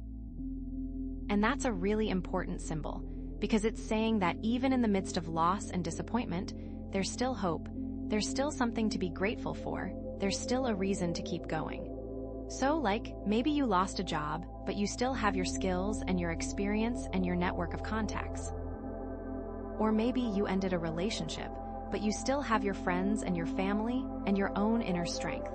Or maybe you just experienced a setback, but you still have your passion and your determination and your belief in yourself. It's all about shifting your focus from what's been lost to what remains. And that can be really hard, especially when you're feeling down, but it's so important for your healing and your growth. And I think this is where the High Priestess comes back into play, right? Because she's all about intuition and inner wisdom. And I feel like she's saying that, even in the midst of this disappointment, you still have access to that inner guidance, you still have the ability to connect with your intuition and to find your way forward. Like, maybe you need to take some time to meditate, or journal, or just spend some time in nature to reconnect with yourself and to get clear on what you truly want. Or maybe you need to reach out to a trusted friend or mentor who can offer you some support and guidance. Whatever it is, the High Priestess is reminding you that you're not alone, that you have inner resources that you can draw upon to help you through this difficult time. And I think this is also where the Labradorite butterfly energy comes in, because, like, transformation is not always a linear process, you know? It's not always about moving forward in a straight line. Sometimes you have to take a few steps back. Sometimes you have to stumble and fall. Sometimes you have to experience loss and disappointment in order to truly grow and evolve. But the thing is, it's all part of the journey. And the Five of Cups is just a reminder that even the difficult experiences can be valuable, that they can teach you important lessons, that they can help you to become stronger and more resilient. The butterfly doesn't just fly effortlessly, you know? It has to struggle to break free from its cocoon. And that struggle is what makes it so strong and so beautiful. And I think, practically speaking, this could manifest in so many different ways. Like, maybe you're starting a new business and you put all your savings into it, but then it fails. The Five of Cups would be a reminder that even though you lost your money, you gained valuable experience and learned some important lessons that will help you to succeed in the future. Or maybe you're in a relationship and you're really hoping that it will lead to marriage, but then your partner breaks up with you. The Five of Cups would be a reminder that even though you're heartbroken, you still have your own inner strength and your ability to love again. Or maybe you're just trying to make a positive change in your life, but you keep slipping up and falling back into old habits. The Five of Cups would be a reminder that even though you're not perfect, you're still making progress, and you should never give up on yourself. So, like, the key takeaway here is to allow yourself to feel your feelings, to acknowledge the loss and the disappointment, but then to shift your focus to what you still have, to reconnect with your inner wisdom, and to trust that everything is happening for a reason. And to also not be afraid to lean into the Emperor energy and build yourself back up from this point. Like, this isn't the end of the world, you know? It's just a temporary setback. You have the strength and the resilience to overcome this challenge and to create an even better life for yourself. And honestly, facing setbacks like this can be so important to building that foundation of the Emperor. So, like, what does this mean for the final card? Is it going to offer some guidance on how to navigate these emotions and find your way forward? Or is it going to reveal some hidden blessings or opportunities that are waiting for you on the other side of this disappointment? I have absolutely no idea, but I'm seriously so curious to find out. I feel like it could go either way, you know. But whatever it is, I know that it's going to be exactly what you need to hear in order to complete this transformation and take flight. You got this. You are doing so well, and I'm so ready to pull this final card for you. Okay, so, oh my goodness, are you ready for this? Drum roll, please. After all of that, the final card we have is the Eight of Pentacles. Like, wow, seriously. Okay, this is so interesting, and I think it's like the perfect card to kind of wrap up this stage of the journey, you know. It's all about mastery, about dedication, about putting in the work to achieve your goals, about craftsmanship, like really honing your skills. I'm getting such a clear picture of what's next. So, like, think about it, we've been through all these ups and downs, right? The intuition, the conflict, the clarity, the disappointment. But the Eight of Pentacles is saying, okay, now it's time to get to work. It's time to take all those lessons you've learned, all that wisdom you've gained, and actually apply it to something tangible in the real world. And, like, that is so in line with the Labradorite butterfly energy, because it's not enough to just transform on the inside, you know. You have to actually manifest that transformation in your external reality. You have to show the world what you're capable of. Seriously.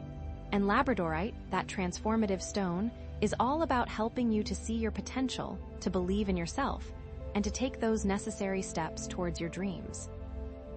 So, like the Eight of Pentacles in general, is all about focusing on the details, about perfecting your craft, about putting in the time and effort to become truly excellent at what you do. It's about being diligent, about being patient, about not being afraid to start small and work your way up. It's also about taking pride in your work, about knowing that you're creating something of value, something that you can be proud of. Like, think about a carpenter building a beautiful piece of furniture, you know? They're not just slapping it together haphazardly.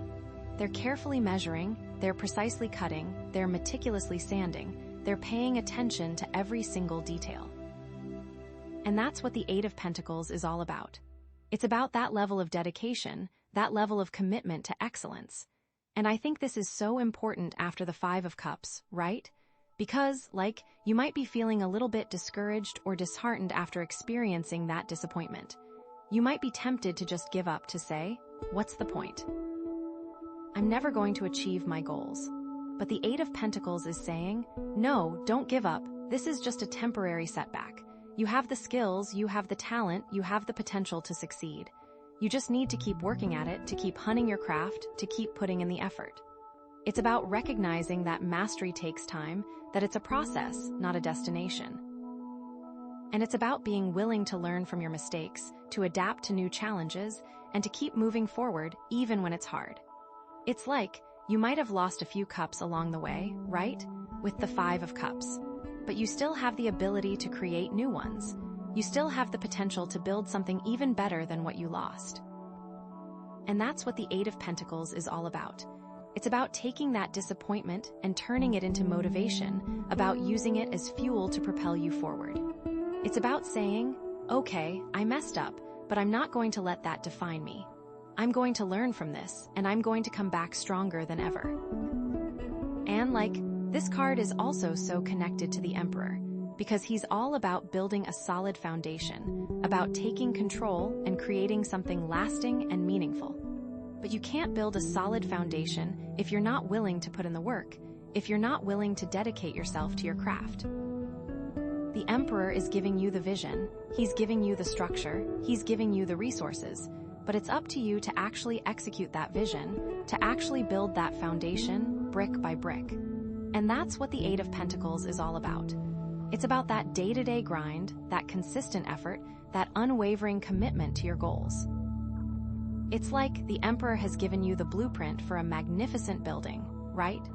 But the Eight of Pentacles is the one who's actually laying the bricks, who's hammering the nails, who's making sure that every single detail is perfect.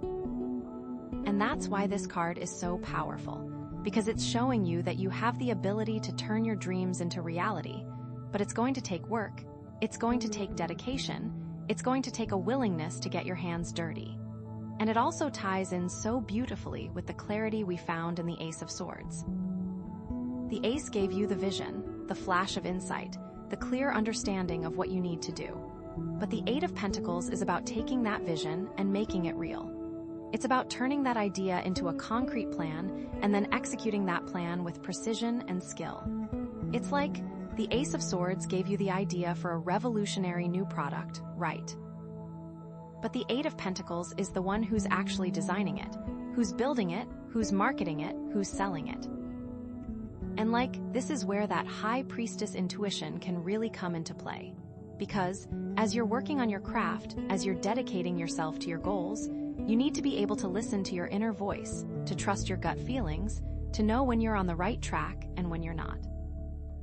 The High Priestess is guiding you to tap into that inner wisdom, to use your intuition to guide your decisions, to help you to overcome challenges, and to keep you focused on your goals.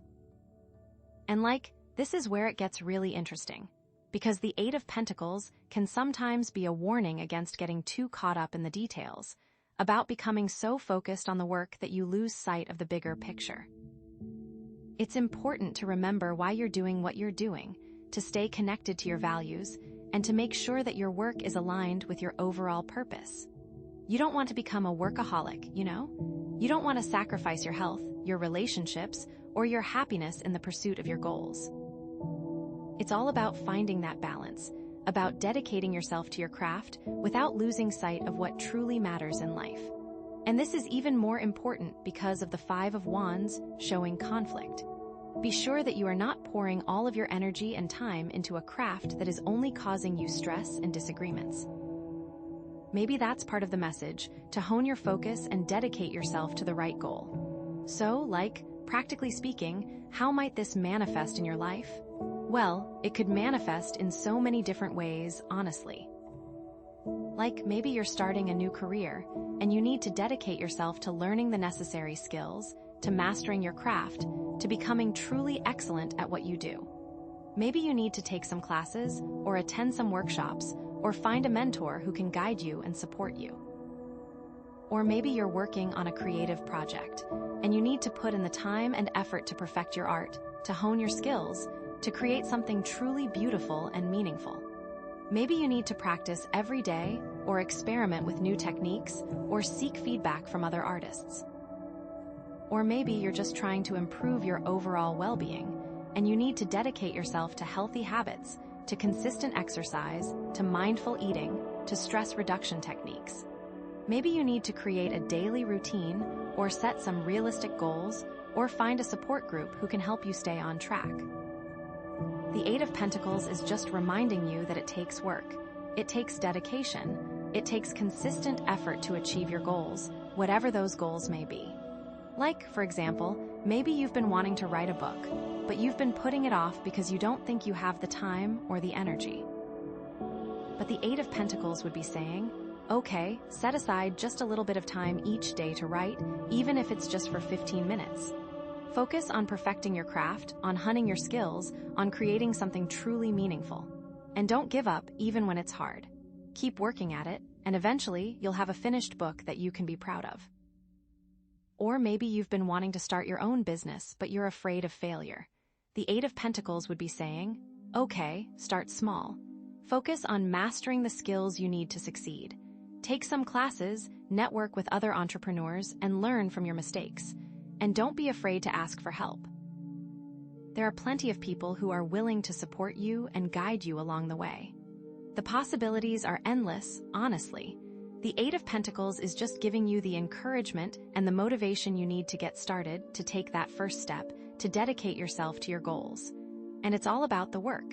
And so, with all that work, how are you going to transform? What are you going to take flight into? I have no idea, but I'm just seriously so excited to see what happens next. Even though this is the last card, it's like, this is just the beginning. The journey is just beginning. This is all about moving forward, putting the work in, and just seeing all your dreams manifest. And that's so cool. Okay, so here we are, the final card, the Eight of Pentacles. And honestly, after everything we've been through, I think it's just like the perfect ending, but also a beginning, you know? Let's just recap real quick, because it's been a journey, right? We started with the High Priestess, tapping into your intuition, uncovering those hidden truths. Then we hit the Five of Wands, all that conflict and chaos and feeling pulled in a million different directions. Then the Emperor came in, saying, okay, it's time to take control to build a solid foundation. But then the Four of Swords was like, hold up, you need to rest, you need to recharge. And then, bam, the Ace of Swords, that moment of crystal clear clarity, that breakthrough idea. But then, the Five of Cups, a little bit of a downer, acknowledging the disappointments and the losses along the way. And now, finally, the Eight of Pentacles. It's like, after all that, it's time to get to work. The Eight of Pentacles, it's all about mastery, dedication, craftsmanship, really honing your skills, putting in the effort to achieve your goals. Seriously. It's like all that inner work, all those experiences, all those lessons you've learned. Now it's time to apply them to something real, something tangible in the world. It is time to put it into action. And I think that's so powerful because, transformation isn't just about feeling good on the inside, you know? It's about actually creating something meaningful, something that reflects your inner growth and your unique talents. And the Eight of Pentacles is saying that you have the potential to do that. So, what does this card really mean? Well, it's all about focusing on the details, about perfecting your craft, about being diligent and patient, and not being afraid to start small. Like, think about a potter creating a beautiful vase, you know. They're not just throwing clay on a wheel and hopping for the best. They're carefully shaping it, they're smoothing it, they're firing it in a kiln, they're glazing it, they're putting in all this time and effort to create something truly special. That's the kind of energy that the Eight of Pentacles is all about. It's about that dedication, that commitment to excellence, that willingness to put in the work. And I think it's so important after that Five of Cups, after feeling that disappointment, because it's so easy to just give up, to say, what's the point? I'm never going to succeed. The Eight of Pentacles is like, no, don't give up, you've come this far, you've learned so much. You have the skills, you have the talent, you have the potential. You just need to keep working at it, to keep honing your craft, to keep putting in the effort. That little bit of work is going to pay off. The Eight of Pentacles is also very connected to the Emperor, because he's all about building a solid foundation, and you can't do that if you're not willing to put in the work. The Emperor is giving you the vision, he's giving you the resources, but it's up to you to actually build it. You have to get your hands dirty, put in the hours, and make it happen. But here's the thing. The Eight of Pentacles isn't just about working hard, it's also about working smart, It's about finding a craft that you're truly passionate about, something that you enjoy doing, something that feels meaningful to you. Because if you're not passionate about it, you're going to burn out, you're going to get bored, you're going to lose motivation. But if you're doing something that you love, something that you care about, then the work becomes a joy, it becomes a form of self-expression, it becomes a way to make a positive impact on the world. And that's where the High Priestess comes back in, because she's all about intuition and inner wisdom. So listen to your inner guide. You have to be able to listen to your inner voice, to trust your gut feelings, to know when you're on the right track and when you're not. Okay, so, how can you actually apply this to your life? Well, it depends on what your goals are, right? But let's say you want to start a new business. The Eight of Pentacles would be saying, okay, do your research, learn the necessary skills, create a solid business plan, and then just start working at it day by day, step by step. Don't get discouraged by the challenges, don't be afraid to ask for help, and just keep putting in the effort, and eventually you'll see results. Or, let's say you want to write a book. The Eight of Pentacles would be saying, okay, set aside some time each day to write, even if it's just for 30 minutes. Focus on perfecting your craft, on developing your characters, on creating a compelling story. And don't worry about being perfect, just get the words down on paper. And then revise, revise, revise. And eventually, you'll have a finished book that you can be proud of. Or let's say you just want to improve your overall well-being.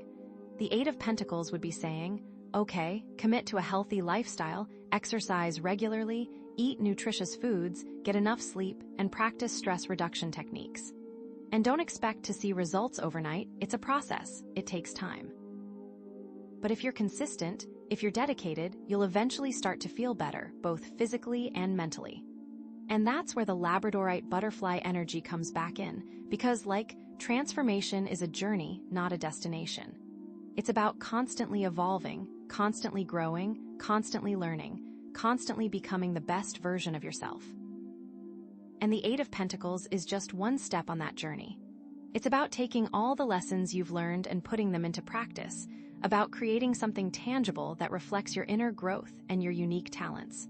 And the butterfly, wow, it's just keep spreading those wings.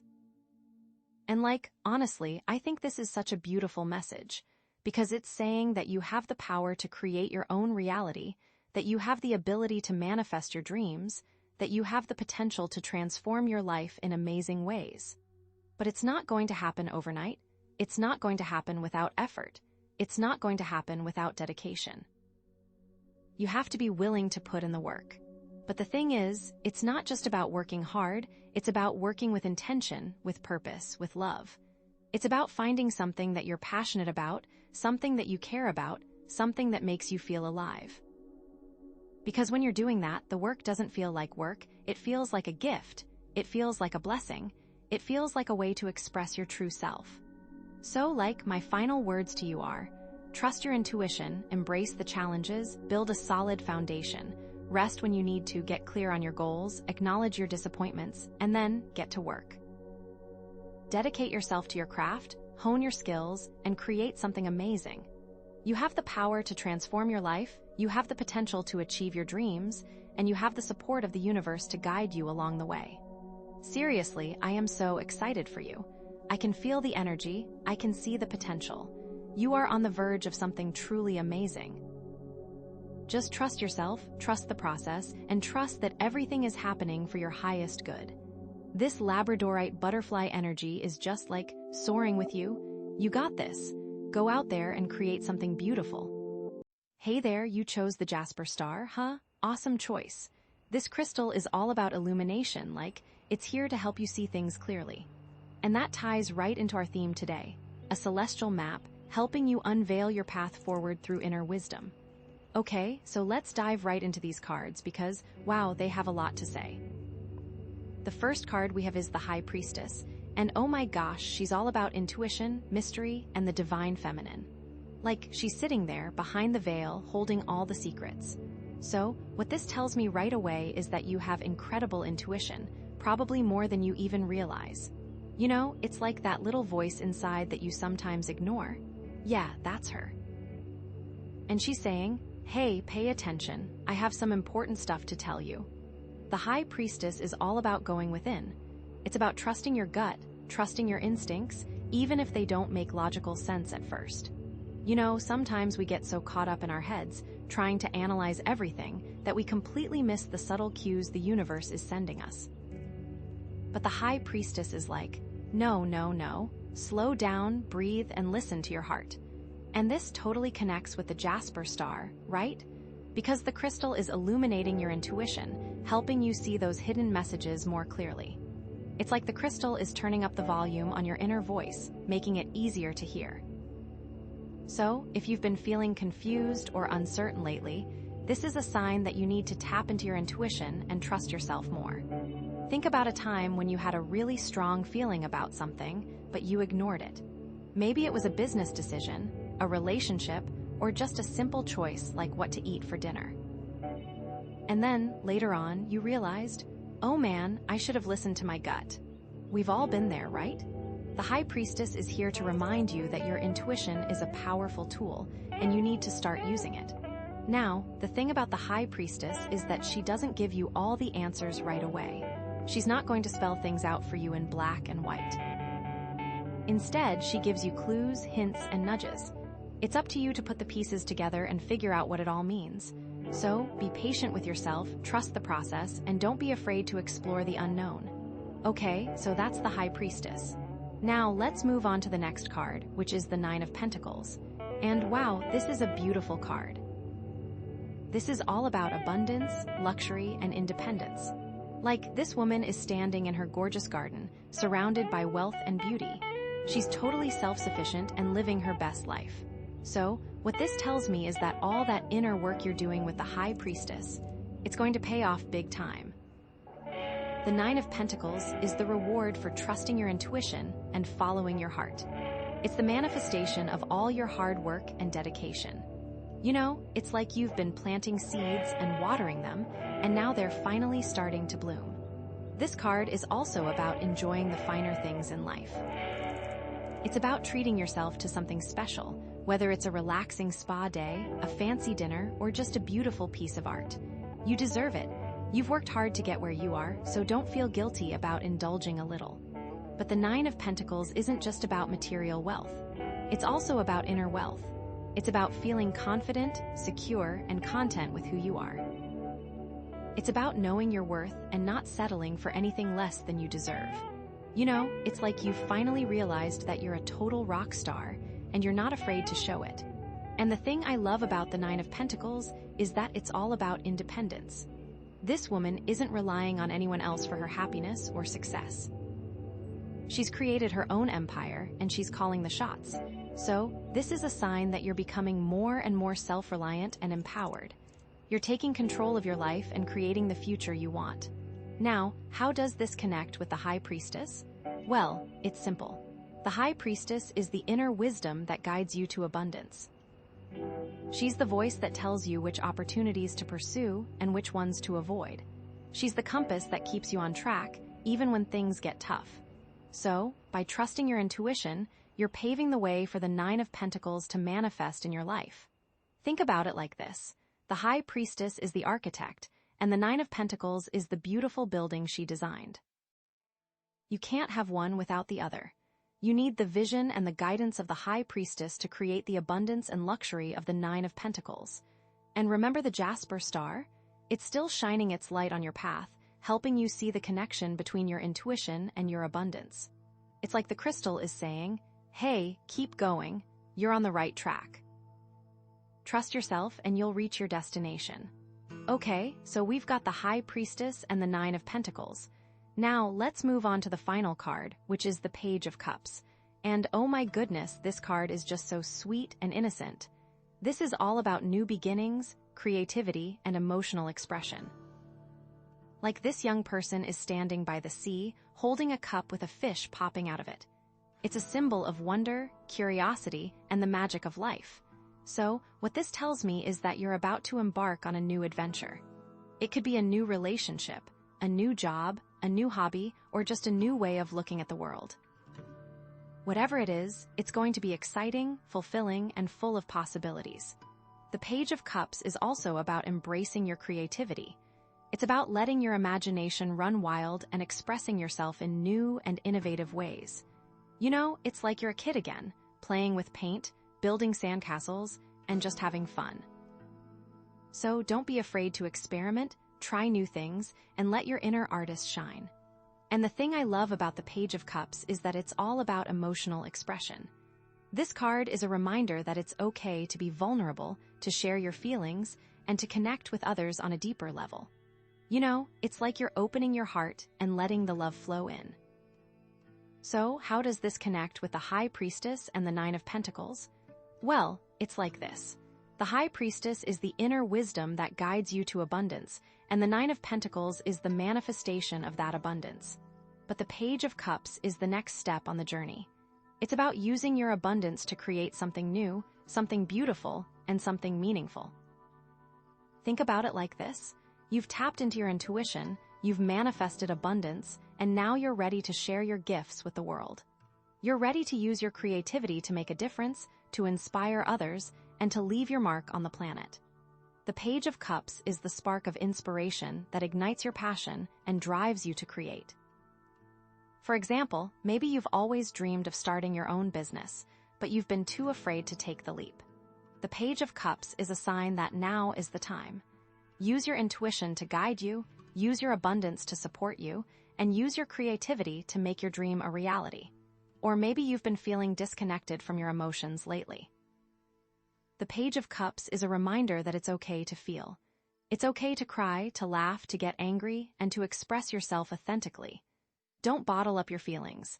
Let them flow, and don't forget about the Jasper star. It's still illuminating your path, helping you see the connection between your intuition, your abundance, and your creativity. It's like the crystal is saying, hey, you've got everything you need. Trust yourself, follow your heart, and create the life of your dreams. Wow, okay, so these three cards together are like a super powerful message. It's all about trusting your intuition, manifesting abundance, and embracing new beginnings. The High Priestess is the foundation, the Nine of Pentacles is the reward, and the Page of Cups is the next step on the journey. And the Jasper star is there to illuminate your path every step of the way. So, my friend, get ready for an amazing adventure. Trust yourself, believe in yourself, and know that you have the power to create anything you want. The universe is on your side, and your guides are cheering you on. Go out there and shine your light. Okay, wow, the Emperor, huh? That's interesting. It definitely shifts the energy a little bit from those softer, more flowing cards we had before. The Emperor is like, bam, authority, structure, control. It's a very masculine energy, very much about like, taking charge and making things happen. So, let's see how this fits in with everything else we've got going on. So, we have the High Priestess, which is all about intuition, right? And then the Nine of Pentacles, which is like abundance and independence, and then the Page of Cups, new beginnings, creativity. And now the Emperor. Okay, so my first thought is maybe this is about taking charge of those new beginnings that the Page of Cups is bringing. Like you've got all this creative energy and these new opportunities, and the Emperor is saying, okay, it's time to get organized, to make a plan, and to actually build something solid with all of this.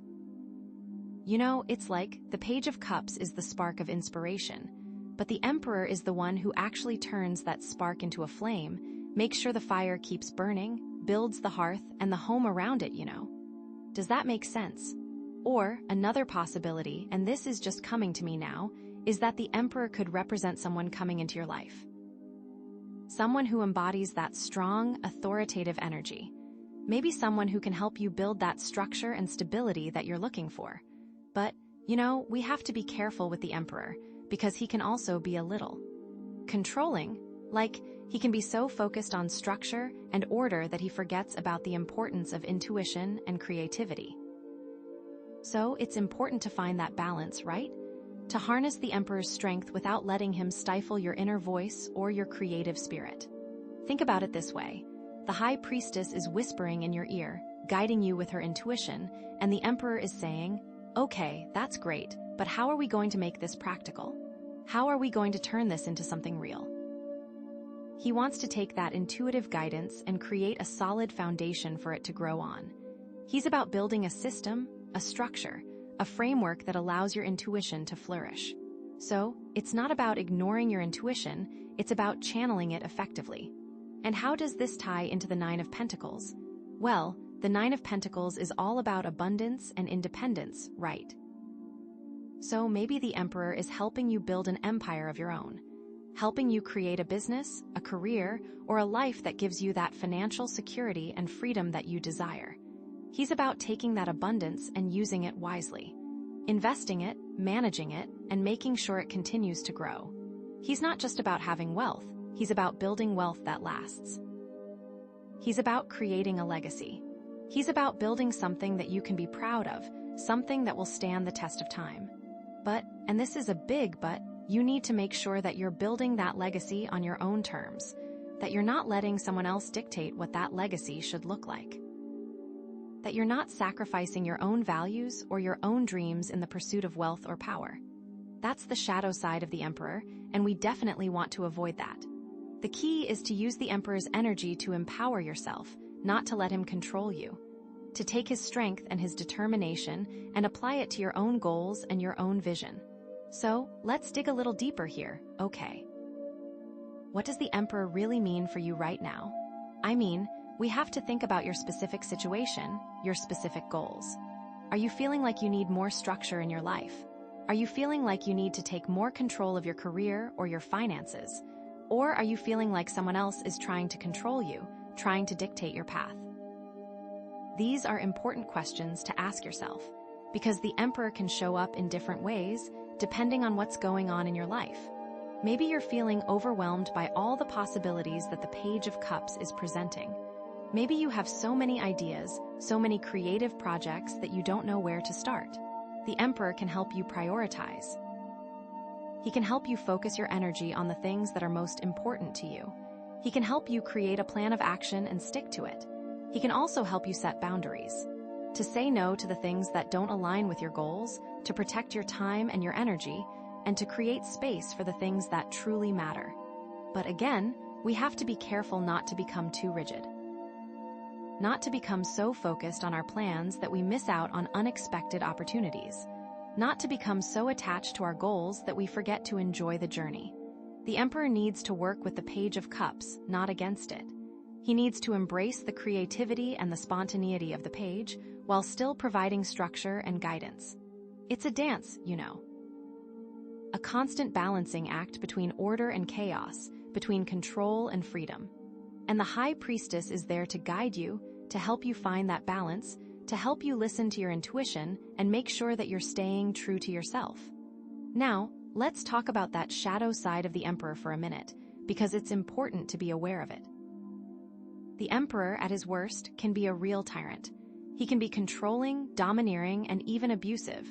He can be so focused on power and control that he forgets about the needs of others. He can become arrogant, inflexible, and unwilling to listen to different perspectives. He can also be a workaholic, obsessed with success and achievement, neglecting his personal life and his relationships. He can become so driven that he burns out, losing sight of the things that truly matter. So, how do you avoid these pitfalls? How do you harness the Emperor's strength without succumbing to his shadow side? Well, the first step is awareness. To be aware of your own tendencies towards control, towards rigidity, towards arrogance. To be willing to examine your motivations and to ask yourself if you're truly acting in the best interests of everyone involved. The second step is empathy. To put yourself in other people's shoes, to try to understand their perspectives, and to be willing to compromise.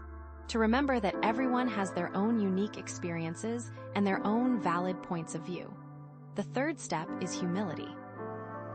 To recognize that you don't have all the answers, that you're not always right, and that it's okay to ask for help. To be willing to learn from others and to admit when you've made a mistake. And the fourth step is self-care. To take care of your physical, emotional, and spiritual needs. To make time for relaxation, for recreation, and for connection with loved ones. To remember that you're not a machine and that you need to recharge your batteries in order to be effective. These are all essential qualities for a healthy emperor. Qualities that allow him to lead with strength, with wisdom, and with compassion. So, bringing it all back to the Jasper Star, right? Remember, this crystal is all about illumination. It's about seeing things clearly, about understanding your path, and about connecting with your inner wisdom. The Jasper Star is shining its light on the Emperor, helping you see his potential and his pitfalls, helping you harness his strength and avoid his shadow side. It's like the crystal is saying, okay, you've got this powerful energy in your life, but you need to use it wisely. You need to be mindful of your intentions and your actions. You need to make sure that you're staying true to yourself and that you're creating a life that is aligned with your values. The Jasper Star is also reminding you to trust your intuition, to listen to that inner voice that the High Priestess is channeling. To let your intuition guide you in your decisions, and to make sure that you're not just relying on logic and reason. Because the Emperor, on his own, can be a little disconnected from his emotions. He can be so focused on his goals that he forgets about the importance of feeling and connecting. But the High Priestess is there to remind him that emotions are a valuable source of information. That they can provide insights that logic and reason can't. That they can help him make better decisions and create a more fulfilling life. So, trust your intuition, my friend. Let it guide you as you navigate the challenges and opportunities that the Emperor is presenting. And remember that the Jasper Star is there to illuminate your path every step of the way. Okay, wow, this is getting really interesting, right? I feel like we're starting to see a bigger picture here, but there are still a few pieces missing. Let's pull another card and see what else your guides want you to know. Okay, so wow, the World card, huh? That's amazing. It's like the culmination of everything, you know? Like all the hard work, all the effort, all the growth. It's all coming together. Before we dive into the specifics of the World card, let's do a super quick recap of the cards we've already looked at to refresh our memory. First, we had the High Priestess, and she's all about trusting your intuition. She's about going within, listening to that inner voice, and trusting that you already have all the answers you need. Then, we had the Nine of Pentacles, which is all about abundance and independence. It's about creating a life of luxury and comfort for yourself, but also about feeling secure and confident in who you are. After that was the Page of Cups, like the breath of fresh air in the reading. It stands for new beginnings, creativity, and emotional expression. It's about opening yourself up to new possibilities and embracing your inner child. And then, the Emperor. He brings structure to the table. He wants to take charge, make a plan, and build something solid. So now, here comes the World card. It's like all of that. The intuition, the abundance, the creativity, the structure.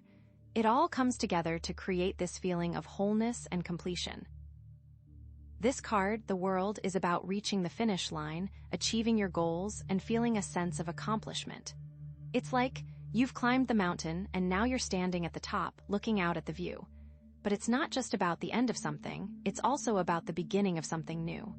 It's like you've completed one cycle and now you're ready to start another. The World card is about integration. It's about bringing all the different parts of yourself together into one cohesive whole. It's about accepting yourself fully, flaws and all, and recognizing that you are a complete and perfect being, just as you are. So, how does this connect to the other cards we've seen? Well, let's start with the High Priestess. The High Priestess is all about intuition, right? And the World card is about knowing that you're on the right path. It's about trusting that your intuition has led you to this moment of completion. It's like the High Priestess has been guiding you all along, whispering in your ear, and now you're finally seeing the fruits of her guidance. You're like, oh, wow, she was right all along. And then, there's the Nine of Pentacles. The Nine of Pentacles is all about abundance and independence, and the World card is about realizing that you already have everything you need. You've created this amazing life for yourself, and now you're ready to share it with the world. You're not just living in luxury and comfort for yourself, you're using your abundance to make a positive impact on others.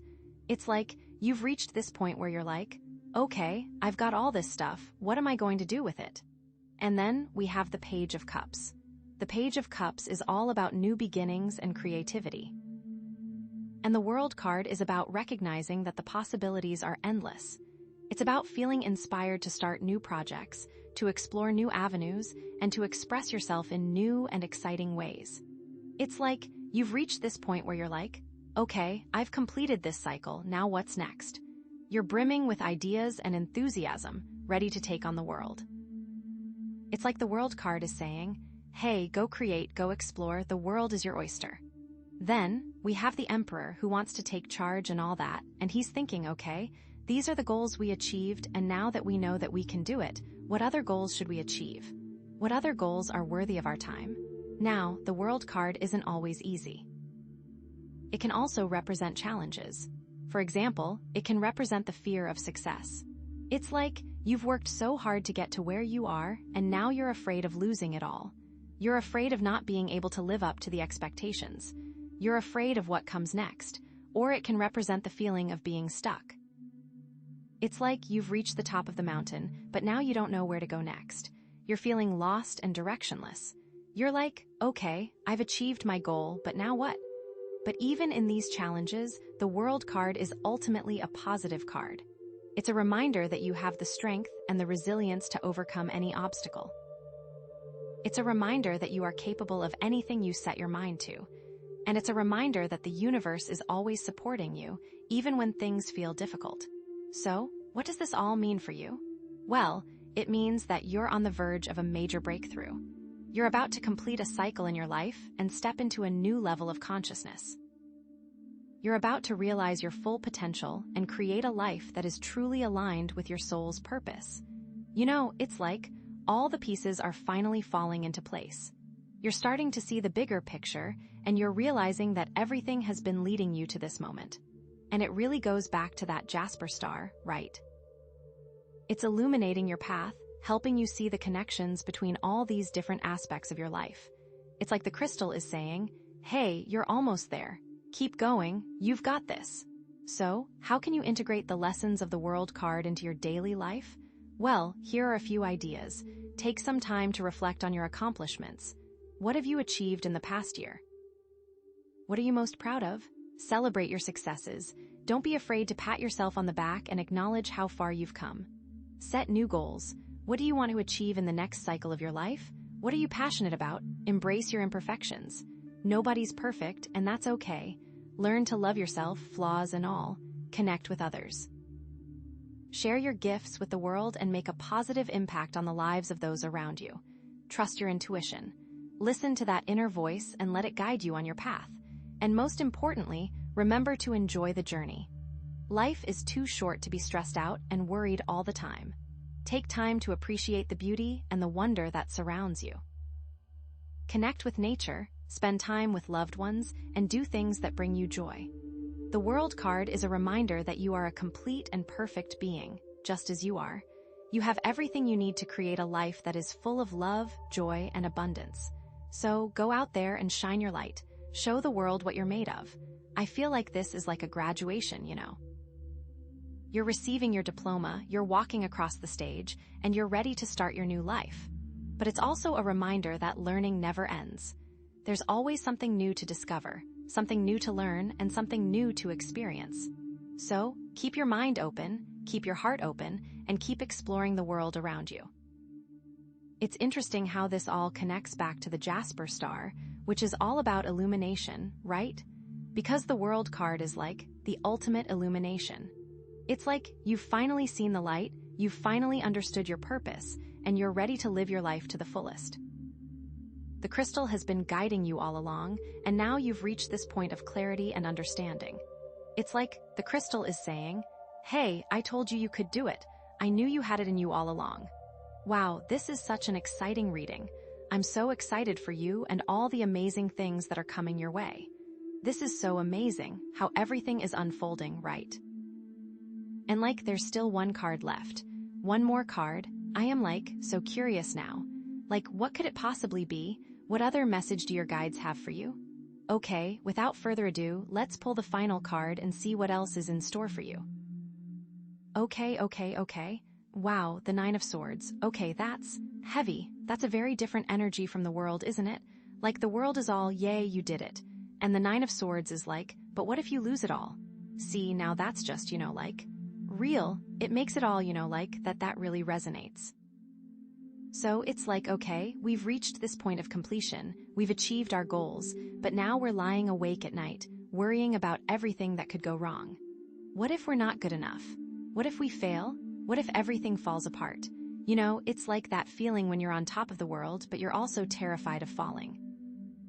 So let's see how this fits in, because it does fit in, Nothing is ever just sunshine and rainbows. There's always a shadow side to everything. And the Nine of Swords is definitely the shadow side of the world. So my first thought is maybe this is about the fear of success. You've worked so hard to get to where you are, and now you're afraid that you can't handle it.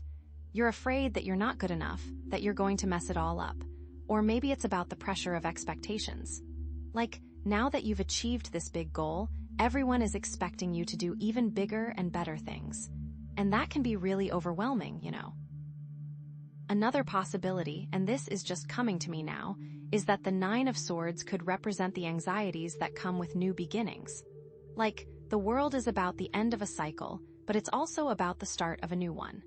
And new beginnings can be scary, right? You're stepping into the unknown, and you don't know what to expect. So maybe the Nine of Swords is about those fears and uncertainties that are bubbling up as you prepare to embark on this new adventure. What am I doing? What am I doing it for? Why me? Or, what else it could be? It could be about the fear of losing control. We just had the Emperor, which is all about structure and control. And maybe you're afraid that if you let go, if you relax, if you stop trying to control everything, then everything will fall apart. The more I talk, the more I wonder, That's so neat. Maybe you're oh wow, everything's coming up roses, but what if I don't deserve this? But here's the thing. The Nine of Swords isn't necessarily a bad card. It's a reminder that it's okay to feel anxious, it's okay to feel scared, it's okay to have doubts. We're people, we're not robots. It's part of the human experience. And the key is to acknowledge those feelings, to process them, and to not let them consume you. It's the High Priestess is all about intuition, right? And maybe your intuition is picking up on some potential challenges that lie ahead. It's not trying to scare you, it's trying to prepare you. It's saying, hey, there might be some bumps in the road, so be ready. Or hey, wake up, sleepy, what are you doing? And the Nine of Pentacles is about abundance and independence. And maybe you're afraid of losing that abundance, of becoming dependent on someone else again. And maybe that's a legitimate fear, Maybe you need to take some steps to protect your assets, to make sure that you're not putting yourself in a vulnerable position. Maybe it's time for a new savings account, one just in case. And the Page of Cups is about new beginnings and creativity. And maybe you're afraid of failing at this new venture, of not being able to live up to your creative potential. It's great to have all these ideas and all this enthusiasm, but what if you can't actually pull it off? It's that whole stereotype of the tortured artist. And the Emperor, with his desire to control things, is going to have a real hard time with the Nine of Swords. To just go to bed and relinquish control? So how do we deal with this Nine of Swords energy? How do we overcome these fears and anxieties? Well, the first step is to acknowledge them, to not try to push them away or pretend that they don't exist. To say, okay, I'm scared, I'm anxious, and that's okay. Like that affirmation thing all the kids are doing these days. The second step is to identify the source of your fears. What are you really afraid of? What's the worst thing that could happen? Once you know what you're dealing with, you can start to address it. And I cannot stress this enough, talk to people. If you don't, you're just letting this stuff bounce around your skull for no reason. The third step is to challenge your negative thoughts. Are they really true? Are they based on facts, or are they just based on assumptions? Are you catastrophizing? Are you focusing on the worst-case scenario? Try to reframe your thoughts in a more positive and realistic way. The fourth step is to take action. Don't just sit around and worry. Do something to address your fears. If you're afraid of failing at your new venture, then start small. Take baby steps. Break your goals down into manageable tasks and celebrate your progress along the way. The fifth step, and this is a big one, is to practice self-care. Take care of your physical, emotional, and mental health. Get enough sleep, eat healthy foods, exercise regularly, and do things that bring you joy. Meditate, take a bath, read a book, listen to music, spend time in nature, or call your mother and talk for hours. When you're feeling good, you're better equipped to handle stress and anxiety. And finally, remember that you're not alone. Everyone experiences fear and anxiety at some point in their lives. Talk to your friends, your family, your therapist, or your spiritual advisor. Get support from the people who care about you. And know that you are loved, you are valued, and you are capable of overcoming anything that comes your way. You got this. And let's not forget about our Jasper star, right? This crystal is all about illumination. It's about seeing things clearly, about understanding your path, and about connecting with your inner wisdom. The Jasper star is shining its light on the Nine of Swords, helping you see your fears for what they are. Just thoughts, just feelings. They're not reality. They don't have to control you. The crystal is reminding you to trust your intuition, to listen to that inner voice that the High Priestess is channeling. To let your intuition guide you in your decisions and to help you navigate these challenging emotions. It's also reminding you to be kind to yourself, to be compassionate, to treat yourself with the same love and understanding that you would offer to a friend. So, that was that. Wow, I'm a little emotionally exhausted from that too. I hope you're doing okay over there. And I just wonder, is there a message here that we aren't quite gleaning? Let's ask for one more, yeah. Okay, so the Four of Pentacles, right? After that woe of the world and then the whiplash of the Nine of Swords, it's like, okay, deep breath. The world is expansive. It's like, I've got it all. Then the Nine of Swords whispers, but what if you lose it all? And now the Four of Pentacles is like, gripping onto everything you've got for dear life. You know. It's security, it's holding on, it's a little bit of fear maybe. So, immediately, I'm thinking this is about feeling like you need to protect what you've achieved.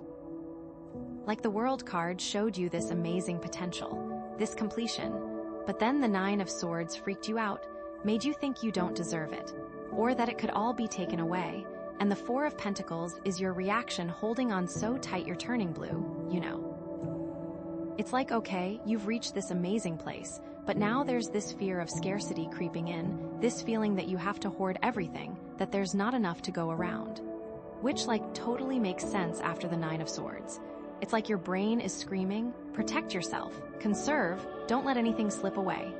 But is that the healthiest way to deal with it? Probably not. Because the Four of Pentacles, at its worst, can be really stifling. It can be about being so afraid of losing what you have that you become completely closed off to new opportunities, to new experiences, to new relationships. You know? So let's bring in the High Priestess. She's all about intuition, right?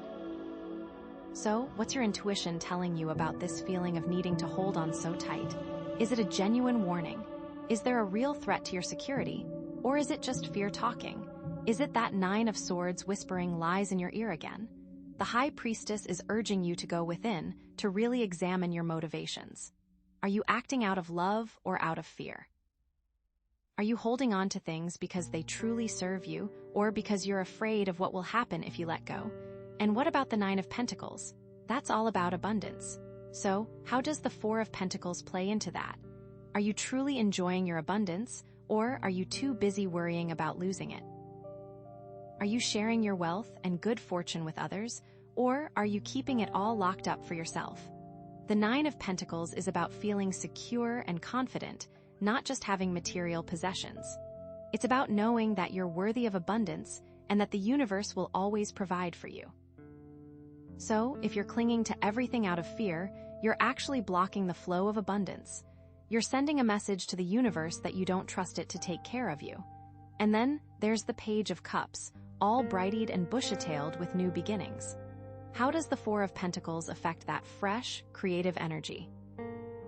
Are you allowing yourself to be open to new possibilities, or are you so focused on maintaining the status quo that you're missing out on amazing opportunities? The Page of Cups is about taking risks, about embracing the unknown. It's about trusting that even if things don't go exactly as planned, you'll still be okay.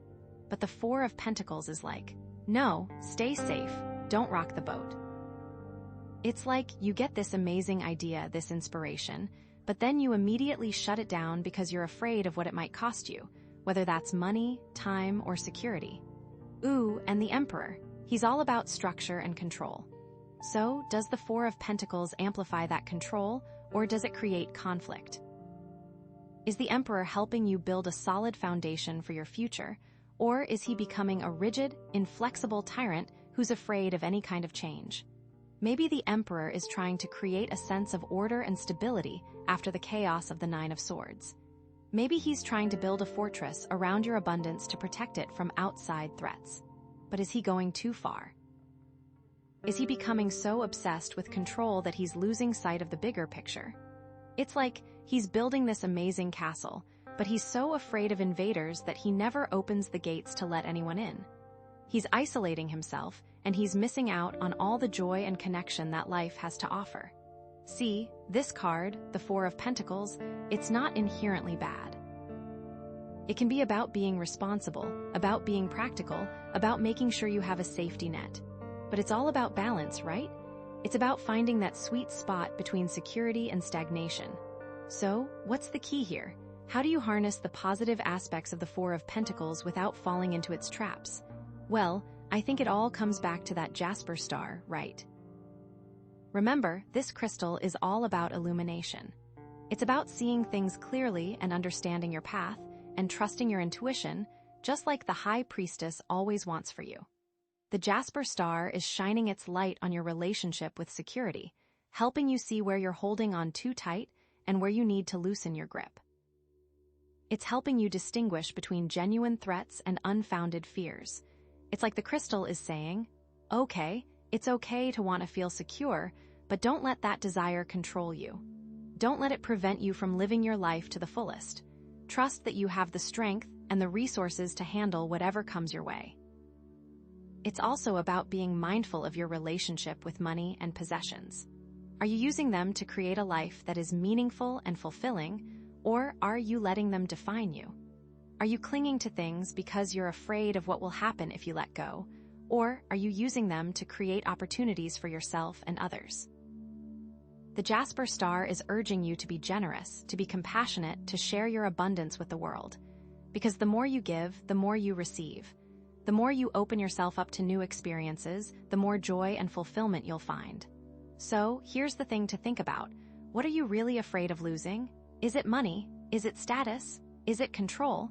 Is it something else entirely? And what would happen if you actually did lose it? Would it be the end of the world? Or would you find a way to rebuild, to create something even better? And this might sound a little woo-woo, but try to connect with that feeling of abundance within yourself. That feeling of knowing that you are worthy of love, of joy, of success, regardless of your external circumstances. That feeling that you are already complete just as you are. Because when you come from that place of inner abundance, you don't need to cling to anything. You know that you have everything you need and that the universe will always provide for you. So, yeah, the Four of Pentacles.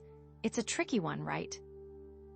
It can be a valuable reminder to be responsible and to protect your resources, but it can also be a sign that you're letting fear control your life. The key is to find that balance, to trust your intuition, and to remember that you are worthy of abundance, no matter what. Wow, okay, so many thoughts. This is definitely something to sit with for a bit. And I am so curious to see what the next card brings, you know? Like, what guidance will your guides offer on how to navigate this Four of Pentacles energy? Are they going to tell you to loosen your grip and take a leap of faith? Or are they going to tell you to reinforce your defenses and prepare for the worst? I am seriously on the edge of my seat here. Let's find out. Okay, so deep breaths, here we go, the final card. The Two of Pentacles. Oh, interesting. Okay, so after all that, like, heavy energy, we get the Two of Pentacles. At first glance, it just seems to be balancing two coins, right? Juggling two coins in the air, trying to keep everything in equilibrium. So, this card can represent balance, adaptability, and managing multiple priorities. It can be about trying to keep all the plates spinning, you know? It's that feeling of being pulled in a million different directions, but still somehow managing to stay afloat. And it seems like the plate spinning is working because look, the sea is steady and the guy's hat is still on. It is a sign that you got this and everything will be okay. So how does this fit into everything else we've seen so far? Well, let's think about it. We have the High Priestess urging us to trust our intuition. Then the Nine of Pentacles promising abundance and independence.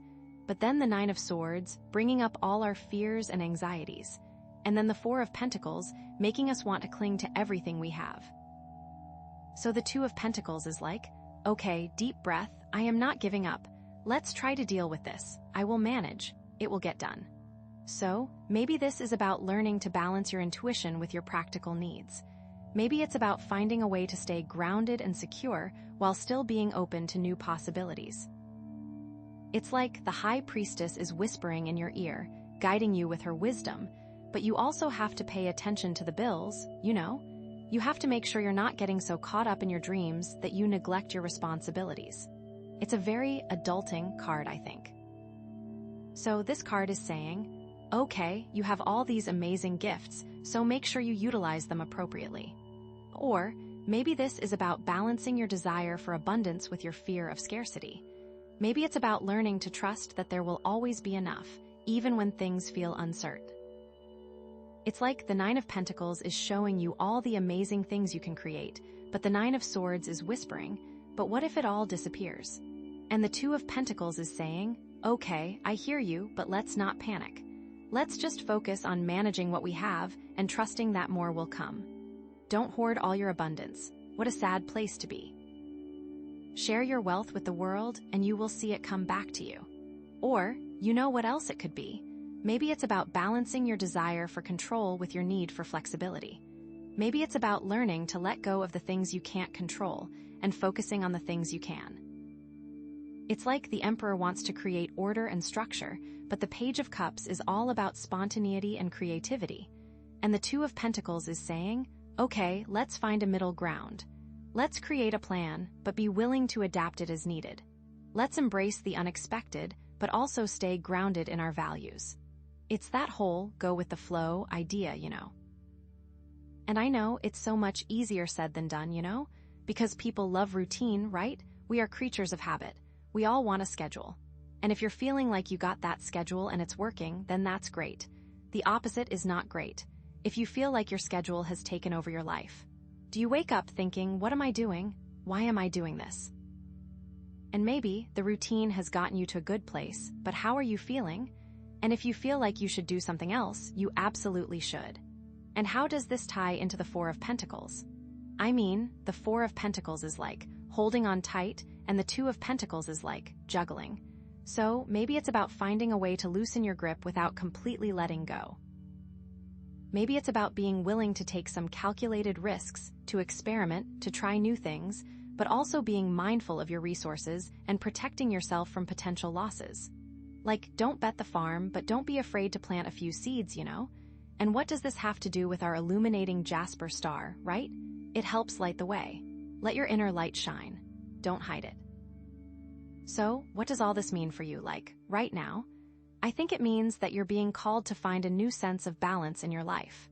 You're being called to integrate all these different aspects of yourself, your intuition, your ambition, your fears, your creativity into one cohesive whole. And it's not going to be easy. There will be times when you feel overwhelmed, when you feel like you're about to drop all the plates. But the Two of Pentacles is a reminder that you're capable of handling it. You're stronger than you think, you know. You just need to stay focused, stay adaptable, and trust that you have the skills and the resources to navigate whatever comes your way. So, how can you work with this energy in a practical way? Well, here are a few ideas. First, make a list of all the things that are competing for your attention right now. What are your priorities? What are your responsibilities? What are your goals? Get it all down on paper so you can see it clearly. Because then you can start to organize. Second, identify any areas where you're feeling out of balance. Are you spending too much time on work and not enough time on your personal life? Are you neglecting your physical health in pursuit of your career goals? Are you so focused on the future that you're not enjoying the present moment? Third, create a plan to restore balance in those areas. Maybe you need to set some boundaries at work so you can have more time for yourself. Maybe you need to start exercising regularly or eating healthier foods. Maybe you need to schedule some fun activities into your week so you can relax and recharge. Fourth, be willing to experiment. Don't be afraid to try new things to see what works for you. Maybe you need to try a different time management system, or a different way of communicating with your partner, or a different approach to your creative projects. Fifth, be patient with yourself. It takes time to find balance. There will be setbacks, there will be days when you feel like you're backsliding, but don't get discouraged. Just keep practicing, keep learning, and keep trusting that you'll get there eventually.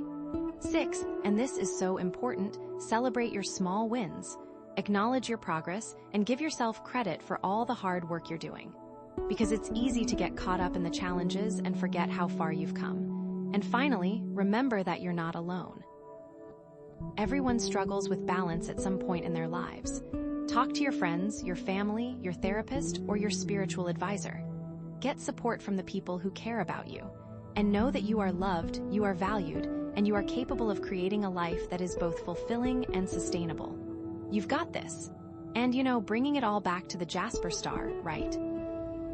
That crystal is all about illumination, and it's helping you see that balance isn't about perfection. It's not about doing everything right all the time. It's about being present, being mindful, and being willing to adjust as needed. It's about trusting your intuition, trusting your strength, and knowing that you can handle whatever life throws your way. So, my friend, I know this has been a long reading, and we've covered a lot of ground. But I hope you're feeling inspired and empowered and ready to take on the world. You have so much potential, so much talent, and so much love to share. Don't let your fears hold you back. Trust yourself, believe in yourself, and go out there and create the life of your dreams. And remember, the Jasper star is always shining its light on your path, guiding you, supporting you, and reminding you that you are capable of anything you set your mind to. So go out there and shine your light. You got this. I am so excited for your new adventure, and I'll be here on the sidelines cheerleading. Good luck. Okay, so black obsidian, right? It's all about protection. And with the tree as the symbol, we're talking about building solid roots, like really digging in. So this whole reading is about creating safety and stability, like building your own personal sanctuary. Let's see what your guides are saying. Okay, wow. First, we have the Eight of Pentacles. Ooh, girl, this is all about work ethic, like getting your hands dirty and honing your skills. This isn't just any kind of work, though. It's about mastering something, becoming an expert. It's like you're in a period of intense focus, where you're dedicated to perfecting your craft, whatever that may be.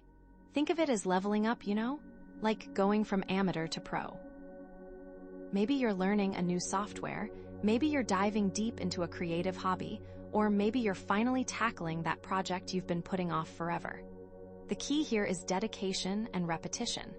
It's about putting in the hours, even when you don't feel like it, because you know that the reward will be so worth it. Don't get me wrong, it might feel a little tedious at times, like you're just going through the motions. But trust me, this is where the magic happens. This is where you build the foundation for long-term success and stability. And see, that ties right back into the theme of roots and shelter, doesn't it? Because by investing in your skills, you're investing in yourself. You're building a sense of self-reliance and competence that will carry you through anything. It's like planting seeds that will eventually grow into a strong, sturdy tree, providing you with shade and shelter for years to come. Now, what's really cool about the Eight of Pentacles is that it's not just about the external work. It's also about the internal work. It's about cultivating a sense of discipline and commitment within yourself. It's about proving to yourself that you have what it takes to achieve your goals. And that, my friend, is incredibly empowering. It builds your confidence and self-esteem, which are essential ingredients for creating a safe and stable life. So, don't underestimate the power of this card. It might seem simple on the surface, but it holds the key to unlocking your full potential. Think of it this way: what is that one thing you've always wanted to be really, really good at? Now is the time to pour all your energy into it. Stop making excuses and just start practicing. Even if you only dedicate a few minutes each day, you'll be amazed at how quickly you improve. And as you improve, you'll feel a sense of accomplishment and pride that will spill over into other areas of your life. This is like your secret weapon, your superpower. But here's a little word of caution: don't get so caught up in the details that you forget to take breaks and enjoy the process. Burnout is real, and it can derail even the most dedicated efforts. So make sure you're taking care of yourself, getting enough sleep, eating healthy, and spending time with loved ones. Remember, it's all about balance, even when you're working hard. Also, don't be afraid to ask for help if you need it. There's no shame in admitting that you're struggling or that you need guidance. In fact, reaching out to others can be a sign of strength, not weakness. Find a mentor or a coach who can offer you support and encouragement, or join a community of like-minded people who share your passion. Surrounding yourself with positive influences will make the journey so much easier and more enjoyable. And finally, remember to celebrate your successes along the way. Don't wait until you've reached your ultimate goal to acknowledge your progress. Take time to appreciate how far you've come and all that you've accomplished. Reward yourself for your hard work and dedication. This will help you stay motivated and inspired to keep going. You got this, girl. Okay, next we have Temperance. Ooh, this card is like a deep breath of fresh air. After all that focused work with the Eight of Pentacles, Temperance is coming in to say, okay, time to find some balance, honey. It's about harmony, equilibrium, and finding that sweet spot where everything just flows. Think of it as an inner alchemy, like you're mixing different ingredients to create something amazing. You're taking the raw energy of your passions and combining it with the wisdom of your experience to create a life that's both fulfilling and sustainable. It's not about denying yourself pleasure or pushing yourself to the limit. It's about finding a rhythm that works for you, a way of living that nourishes your soul. And see, this is so important for creating that safe and stable foundation we talked about earlier. Because true stability isn't just about having a secure job or a comfortable home. It's about having inner peace, a sense of contentment that comes from within. And that's what Temperance is all about. It's about finding that inner sanctuary where you can always retreat, no matter what's going on in the outside world. Now, the key to mastering Temperance is moderation. It's about avoiding extremes and finding the middle ground. It's about knowing when to push yourself and when to pull back. It's about listening to your body and honoring its needs. Are you tired? Rest. Are you hungry? Eat something nourishing. Are you feeling overwhelmed? Take a break and do something that relaxes you. It sounds simple, but it can be surprisingly difficult to put into practice. We live in a culture that glorifies overwork and constant activity, so it can be hard to slow down and just be. But trust me, it's worth it. Because when you're in balance, you're more productive, more creative, and more resilient. You're better able to handle stress and challenges, and you're more open to receiving the good things that life has to offer. It's like your body is a finely tuned instrument, and Temperance is the tuning fork that keeps it in harmony. So, how do you cultivate temperance in your own life? Well, one way is to practice mindfulness. Take time each day to connect with your breath and observe your thoughts and feelings without judgment. This can help you become more aware of your patterns and tendencies so you can make more conscious choices. Meditation, yoga, and spending time in nature are all great ways to practice mindfulness. Another way is to set healthy boundaries. Learn to say no to things that drain your energy or compromise your values. protect your time and your space. Don't be afraid to prioritize your own needs. This can be especially challenging if you're a people pleaser, but it's essential for maintaining your own well-being. Remember, you can't pour from an empty cup. And finally, be patient with yourself. Finding balance is a lifelong journey, not a destination. There will be times when you slip up and fall back into old patterns. Don't beat yourself up about it. Just acknowledge it, learn from it, and keep moving forward. The most important thing is to keep striving for harmony and equilibrium in your life. Okay, are you ready for the grand finale? Because here comes the Magician. Ooh, this card is all about power, potential, and manifestation. It's like you've gathered all your tools, honed your skills, and found your inner balance, and now you're ready to create some magic. The Magician is a master of manifestation. He knows how to use his thoughts, feelings, and actions to bring his desires into reality. He's confident, resourceful, and creative. He knows that he has everything he needs to succeed, and he's not afraid to use it. And see, this is the culmination of everything we've been talking about so far. The Eight of Pentacles gave you the skills and the dedication. Temperance gave you the balance and the inner peace. And now the Magician is giving you the power to create the life you've always dreamed of. This card is a reminder that you are a powerful creator. You have the ability to shape your own reality. You are not a victim of circumstance. You are the author of your own story. So, what story do you want to write? What kind of life do you want to create? The Magician is asking you to step into your power and claim your birthright. Stop playing small. Stop doubting yourself. Stop making excuses. You are capable of amazing things. It's time to unleash your full potential and create a life that is aligned with your soul's purpose. So, how do you tap into the energy of the Magician? Well, one way is to get clear on what you want. What are your goals? What are your dreams? What do you want to manifest in your life? Write it down. Visualize it. Feel it as if it's already yours. The more specific you are, the more powerful your manifestation will be. Another way is to believe in yourself. Trust that you have what it takes to achieve your goals. Believe that you are worthy of success and happiness. Cultivate a positive mindset. Focus on your strengths and your abilities. Don't let fear or doubt hold you back. Remember, the only limit is the one you set for yourself. And finally, take action. Manifestation is not just about thinking and feeling. It's also about doing. You have to take concrete steps towards your goals. You have to put in the work.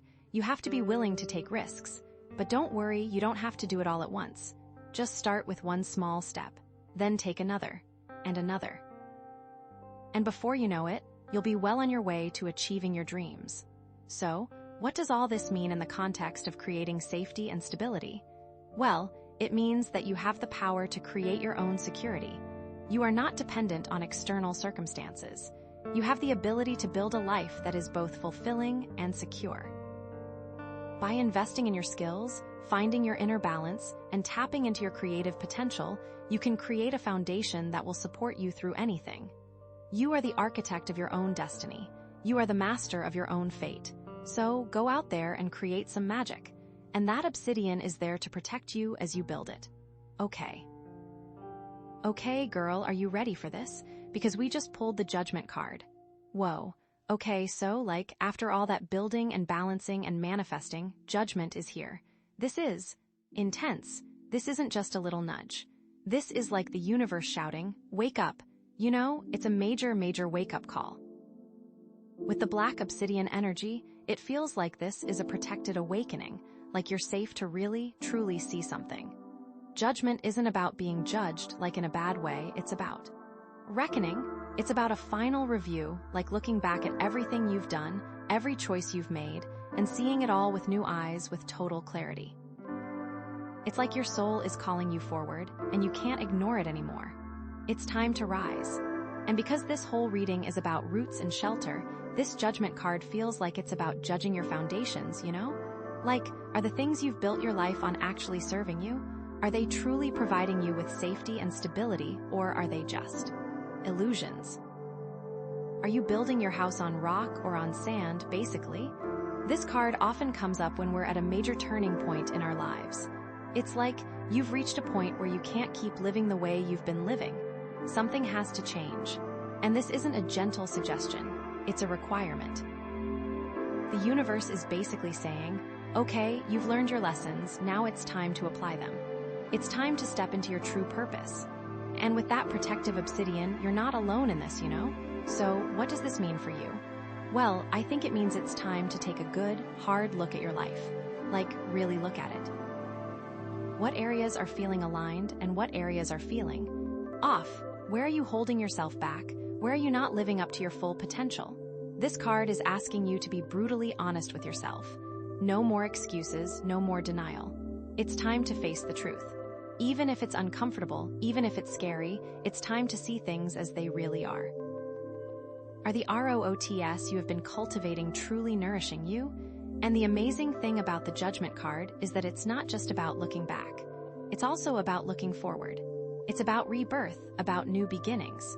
It's like, once you've cleared away all the old baggage, all the limiting beliefs, all the things that are no longer serving you, you're free to create something new. You're free to create a life that is truly aligned with your soul's purpose. Think of it like this. You know how sometimes you have to tear down an old building before you can build a new one? That's what Judgment is all about. It's about tearing down the old structures in your life that are no longer supporting you, so you can build something stronger, something more sustainable, something that truly reflects who you are. And the obsidian here will protect you from the crumbling pieces of the building during the demolition, even. Now, let's connect this back to the Eight of Pentacles. You've been working so hard to hone your skills, to master your craft. But maybe, just maybe, you've been focusing on the wrong things. Maybe you've been putting all your energy into something that isn't truly aligned with your soul's purpose. Judgment is asking you to reevaluate. Is this the right path for you? Is this the right way to be using your talents? Are you building skills that are leading you to your true home? And what about temperance? You've been striving for balance, for harmony, for inner peace. But maybe you've been trying to achieve balance in a life that is fundamentally out of alignment. Maybe you've been trying to force things to work that just aren't meant to be. Judgment is asking you to let go. To surrender to the flow of the universe. To trust that everything is happening for your highest good and to be protected while doing so. And then we have the Magician manifesting your dreams. But what if your dreams aren't really your dreams? What if they're just the dreams that society has told you should have? What if they're just the dreams that your family has imposed on you? Judgment is asking you to get clear on what you truly want, what your soul truly desires, and to remember you are safe to finally decide. This card is really pushing you, isn't it? I know it can feel a little overwhelming, but trust me, this is a good thing. This is a sign that you're on the verge of a major breakthrough. You're on the verge of stepping into your true power. You're on the verge of creating a life that is truly fulfilling and meaningful. So, how do you navigate this energy? Well, first of all, be patient with yourself. This isn't something that's going to happen overnight. It's a process. It's a journey. Give yourself time to reflect, to contemplate, to listen to your intuition. Don't rush into anything. Allow the answers to come to you. And second, be open to change. Be willing to let go of the things that are no longer serving you.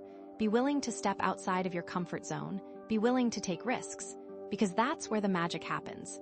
That's where you discover who you truly are. Third, trust your intuition. Your intuition is your inner compass. It's always guiding you in the right direction. Learn to listen to it. Learn to trust it. It will never steer you wrong, especially now as you start to judge the building you have made for yourself. Does your intuition approve of this? Fourth, seek support. Talk to your friends, your family, your therapist, your spiritual advisor. Surround yourself with people who love and support you. You don't have to go through this alone. And that black obsidian is gonna deflect any negativity coming your way. And fifth, remember that you are loved, you are worthy, and you are capable of creating an amazing life. Don't let anyone tell you otherwise. Believe in yourself, trust in the universe, and know that everything is going to be okay. So, what's next? Well, that's the million-dollar question, isn't it? I can't tell you exactly what's going to happen, but I can tell you that you're on the right track. You're exactly where you need to be. Just keep listening to your intuition, keep being open to change, and keep trusting in the process. What new foundation are you being called to build? Is it scary? Yes, but you are protected. This Judgment card is calling you to something bigger, something more meaningful. I can feel it. But what is it? What are you being called to do? We're not quite there yet, but these next cards should really shed some light on that. I'm so excited to see what your guides want to show us next. Okay, let's pull another card and see where this awakening is taking you, girl. Okay, girl, oh my God, the Chariot. Like after that Judgment card, this is intense, but in a totally different way. Like Judgment was all about that internal reckoning, that big, like, aha moment, right? And now the Chariot is like, okay, you've seen the truth, now do something about it. You know, it's all about willpower, focus, and taking control. But here's the thing, the Chariot isn't just about, like, blindly charging forward. It's about directing your energy, you know? Like having a clear vision and then using all your strength to make it happen. Think of it like you're driving a chariot, right? You've got these two horses pulling in different directions, and it's your job to keep them aligned and moving forward. So, in the context of this reading, especially with that black obsidian for protection and the theme of roots and shelter, this feels like it's about, like, taking control of building that new foundation we talked about with the Judgment card. Like you've seen what needs to change, you've judged what is nourishing you and what is not, and now you're ready to, like, grab the reins and build something new, something that actually feels safe and stable. But here's where it gets interesting, right? Because the Chariot can also represent conflicting forces within yourself. Like maybe you know what you need to do, but there's a part of you that's scared, or a part of you that's resisting the change.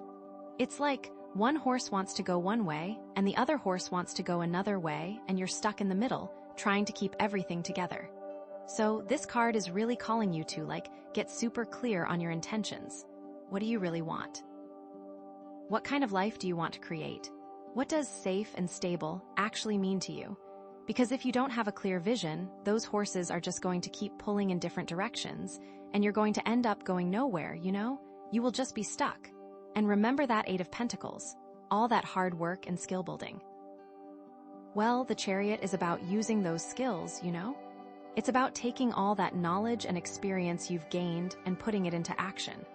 It's not enough to just be good at something, you have to actually do something with it, like, you know. Maybe you've been honing your skills in a certain area, but now you're realizing that you need to use those skills in a completely different way. Or maybe you need to learn some new skills in order to achieve your goals. The Chariot is urging you to be proactive, to take initiative, and to do whatever it takes to move forward, even if that means stepping outside of your comfort zone, you know. And then there's Temperance, that balance we were talking about. The Chariot is a very driven card, very focused, but it's important not to lose sight of that balance. You can't just bulldoze your way through life, you know? You have to be mindful of your energy, your emotions, and your relationships. You don't want to burn yourself out or alienate the people you care about. It's like you're driving that chariot, right? You need to keep your eye on the road, but you also need to check your mirrors and make sure you're not running anyone over, you know? You need to be assertive, but also compassionate. You need to be strong, but also flexible. It's all about finding that sweet spot, that perfect balance between action and reflection, yeah? And the Magician. Oh my God, the manifestation power. The Chariot is about taking action, but it's also about aligning your actions with your intentions. It's about using your will to manifest your desires, to bring your dreams into reality. But you have to be careful, because your will can be a powerful force, but it can also be destructive if it's not directed properly. It's like you're driving that chariot, right? You have the power to go anywhere you want, but you need to be sure that you're going in the right direction.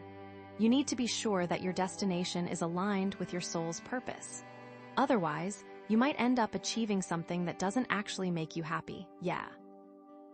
So, how do you harness the energy of the chariot in a way that's aligned with your highest good, and in a way that builds that safe and stable foundation we've been talking about? Well, first of all, you need to get really clear on your goals. What do you want to achieve? What kind of life do you want to create? Write it down. Visualize it. Feel it as if it's already yours.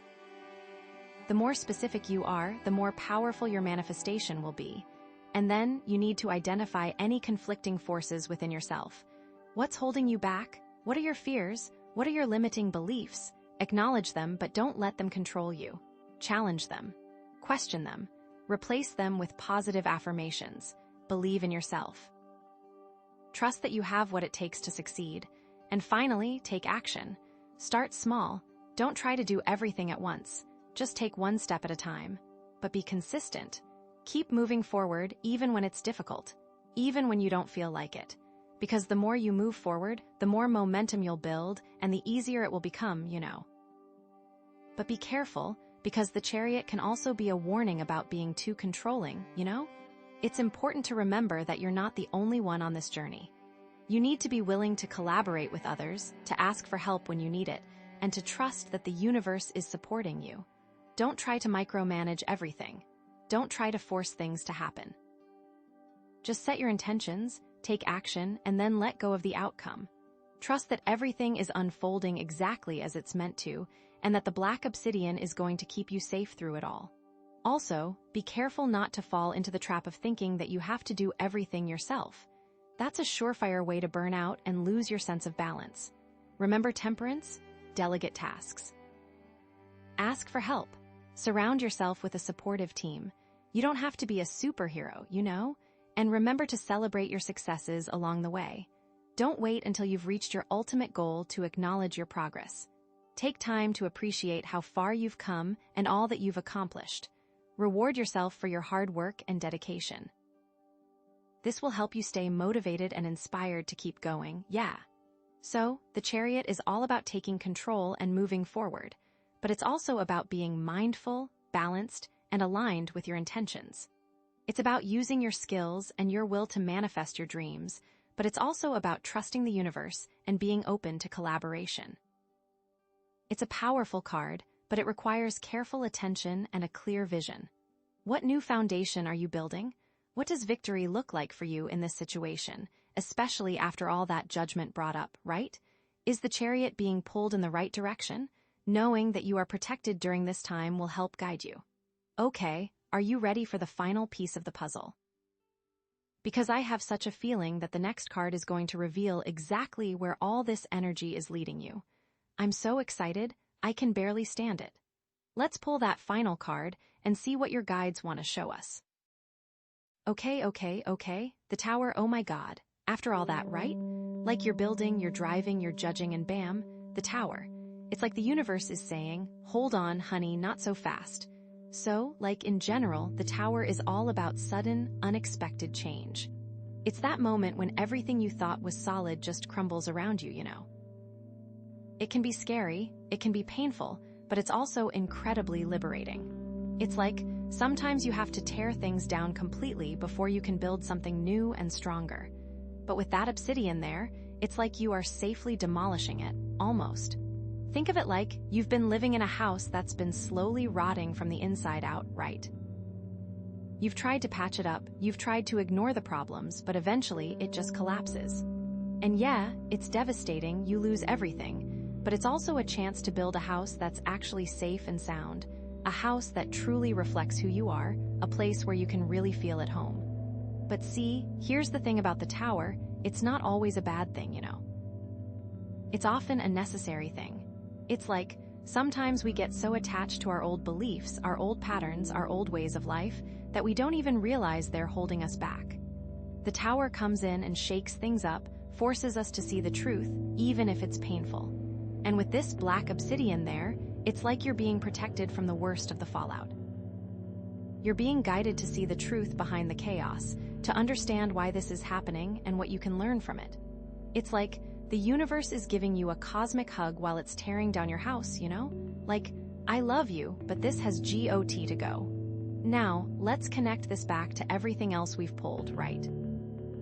So, with the Eight of Pentacles, you've been working so hard, honing your skills, building your foundation. But maybe, just maybe, you've been building on a faulty foundation, you know? Maybe you've been putting all that effort into something that wasn't truly aligned with your soul's purpose. The Tower is like, okay, time to reevaluate. Is this really what you want to be building? Is this the right way to be using your skills? Are you building your foundation on the truth? And then there's temperance, that balance we were talking about. Maybe you've been trying to maintain balance in a life that was fundamentally unstable, you know? Maybe you've been trying to force things to work that just weren't meant to be.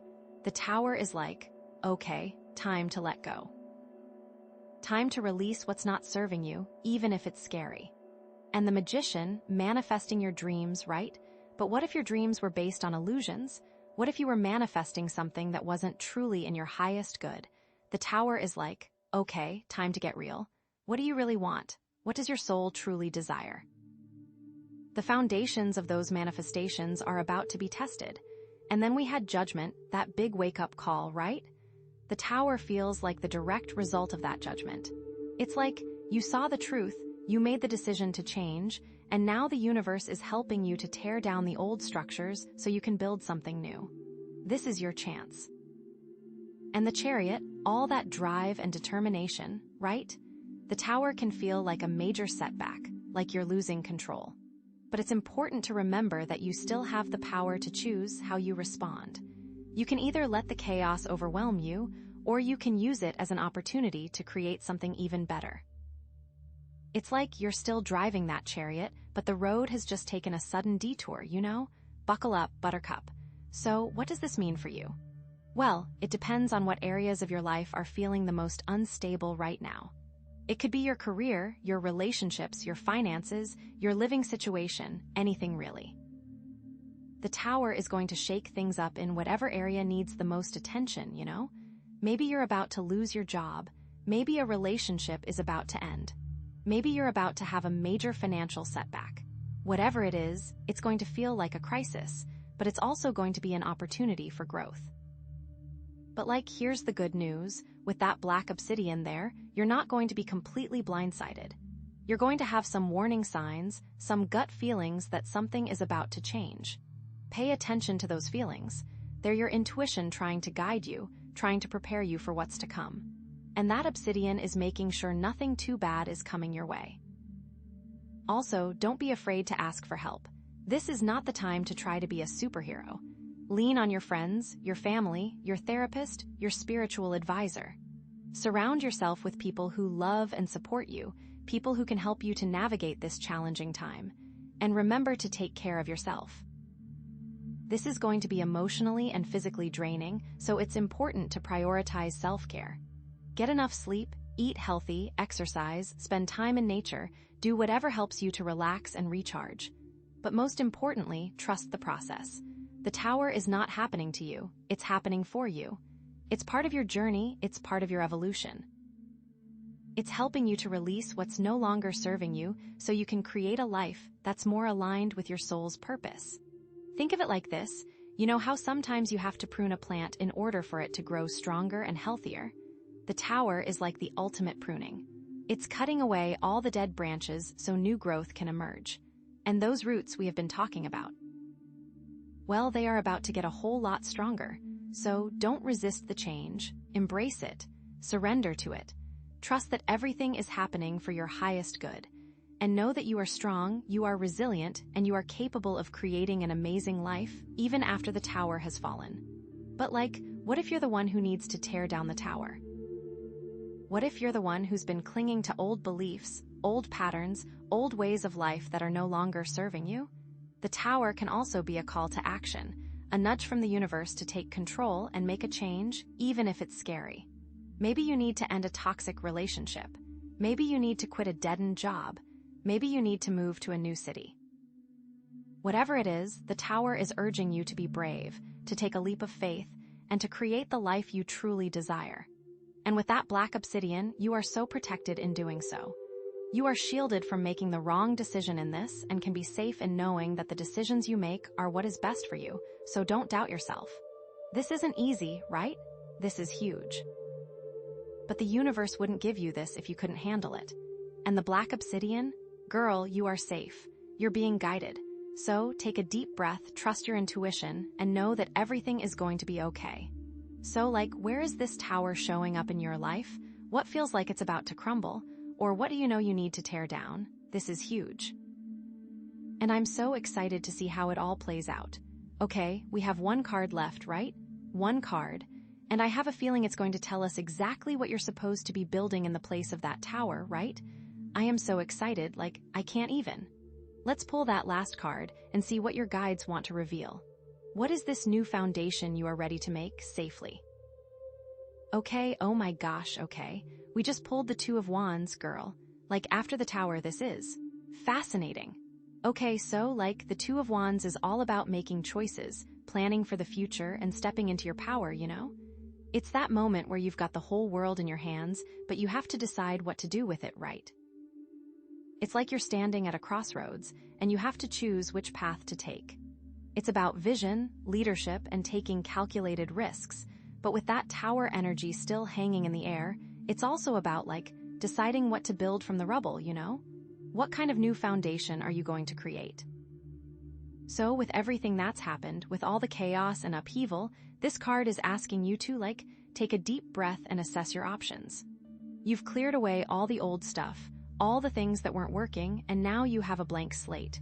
But it's protected by that black obsidian still, so you can safely decide. What are you going to do with it? What kind of life do you want to create? Where do you want to go? This is such an important card, especially after the Tower. It shows you're not defeated, but rather ready.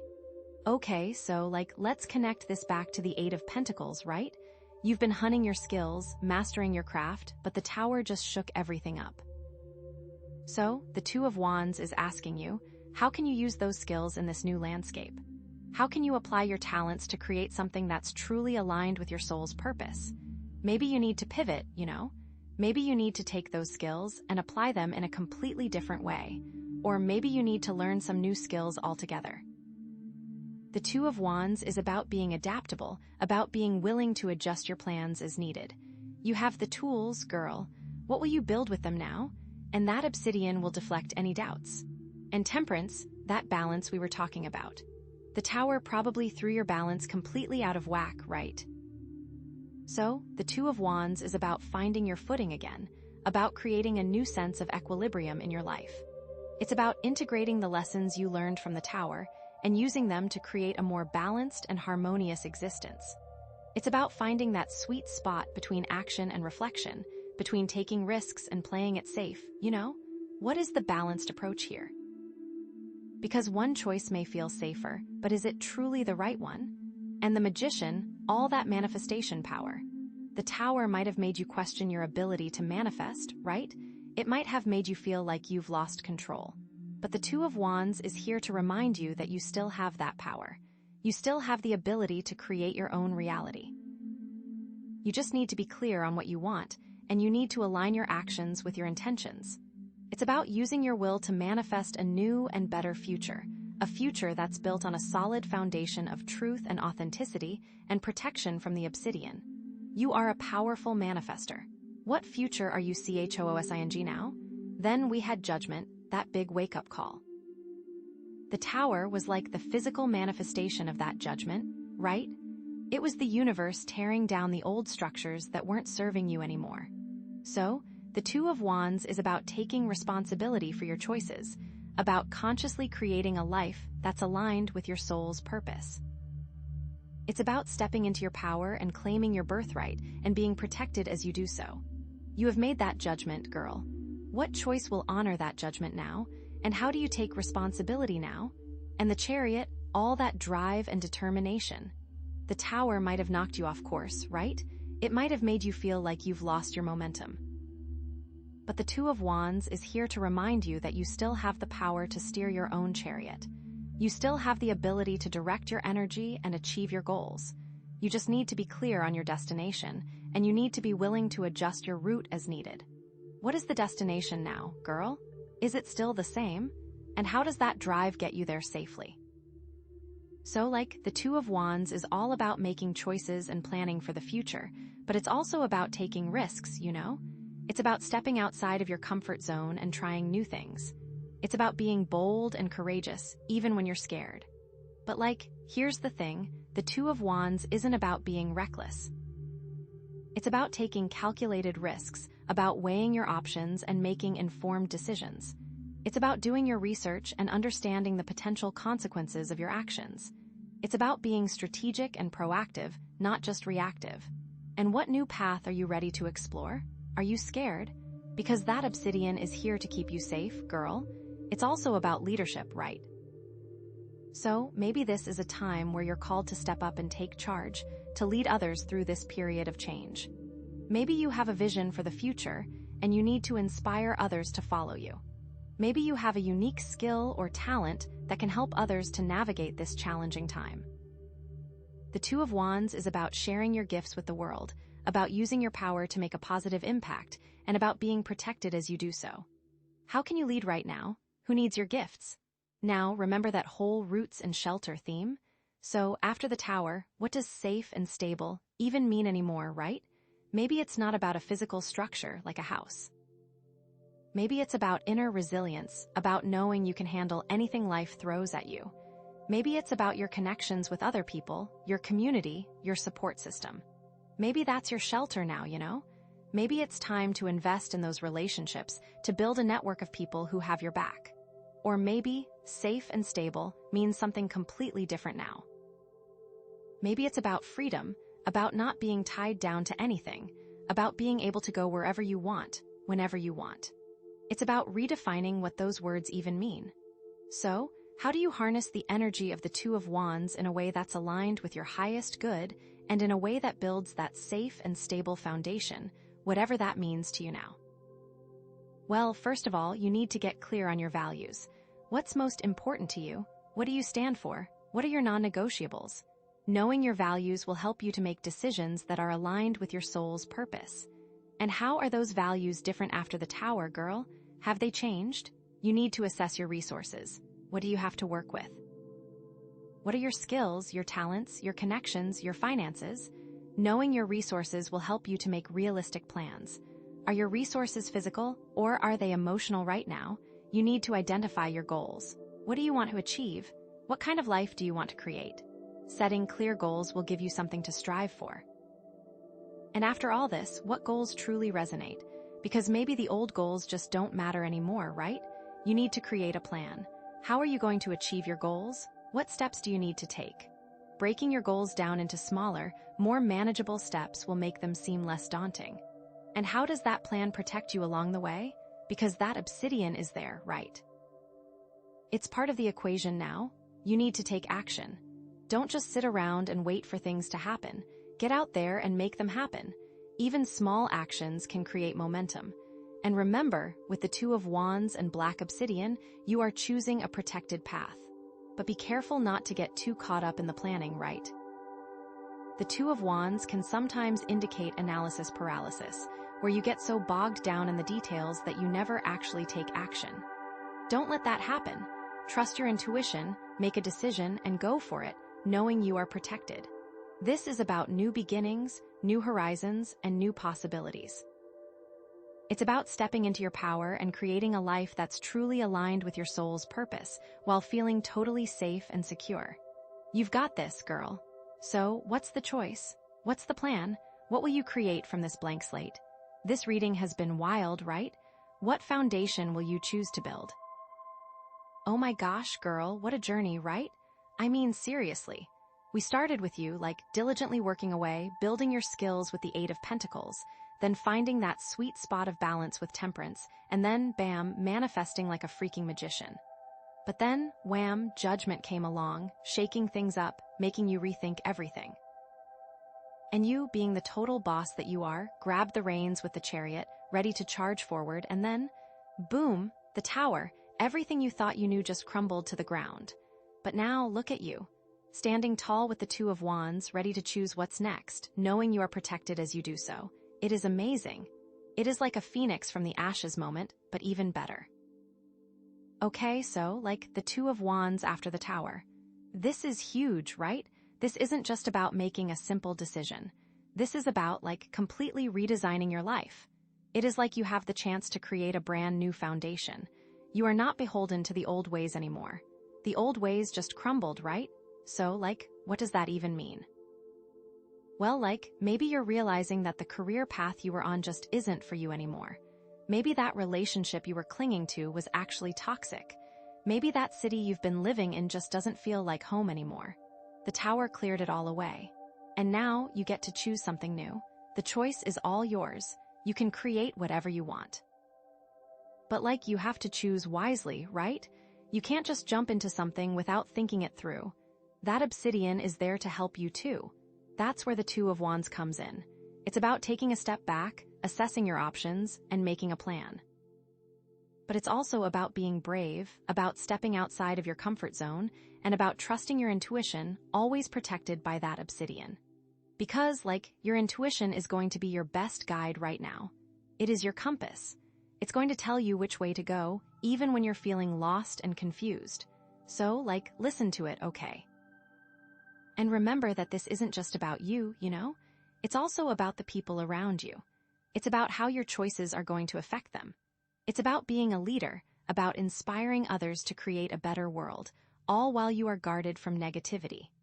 It's about sharing your gifts and talents with the world in a way that's both fulfilling for you and beneficial for others. But what if you're scared? What if you're afraid of making the wrong choice? What if you're worried about failing? Well, that's totally normal, right? It's okay to be scared. It's okay to doubt yourself. But don't let those fears hold you back, That black obsidian is there to protect you from those fears. It is gonna keep you grounded. Because the Two of Wands is about taking calculated risks, about weighing your options, and about trusting that you have what it takes to succeed. It's about knowing that even if you fail, you'll learn something valuable from the experience, and that you can always try again. And what if you don't know what you want? What if you're feeling completely lost and directionless? Well, that's okay too, It's okay to not have all the answers. It's okay to take your time and explore your options. The Two of Wands is about being patient with yourself, about allowing yourself to evolve and grow, and about trusting that the universe is guiding you towards your highest good. And how great is it knowing that the obsidian is there, making sure you are heading in the right direction? Now, let's bring this all back together, right? Because each of those cards we pulled is so important for understanding where you are right now. Think about the Eight of Pentacles. All that hard work, all those skills you've been honing. That's not gone to waste, girl. Even though the tower came crashing down, you still have those skills. You can use them to build something even better. The Two of Wands is about figuring out how to use those skills in this new landscape, in this new reality that you're creating. Maybe you need to tweak them a little bit. Maybe you need to learn some new ones, but you've got the foundation and temperance. Oh my gosh, that balance is so important right now. The tower probably threw you completely off kilter, right? But the Two of Wands is about finding your center again. It is about creating a new sense of harmony in your life. What does balance even look like now, after everything you've been through? And the Magician, you are still a powerful manifester, girl. The tower might have shaken your confidence, but it didn't take away your magic.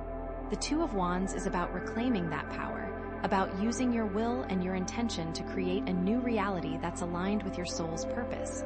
You can still manifest anything you want. All that judgment stuff, about waking up and seeing the truth, the Two of Wands is about acting on that truth. Now you know what you want, what you need.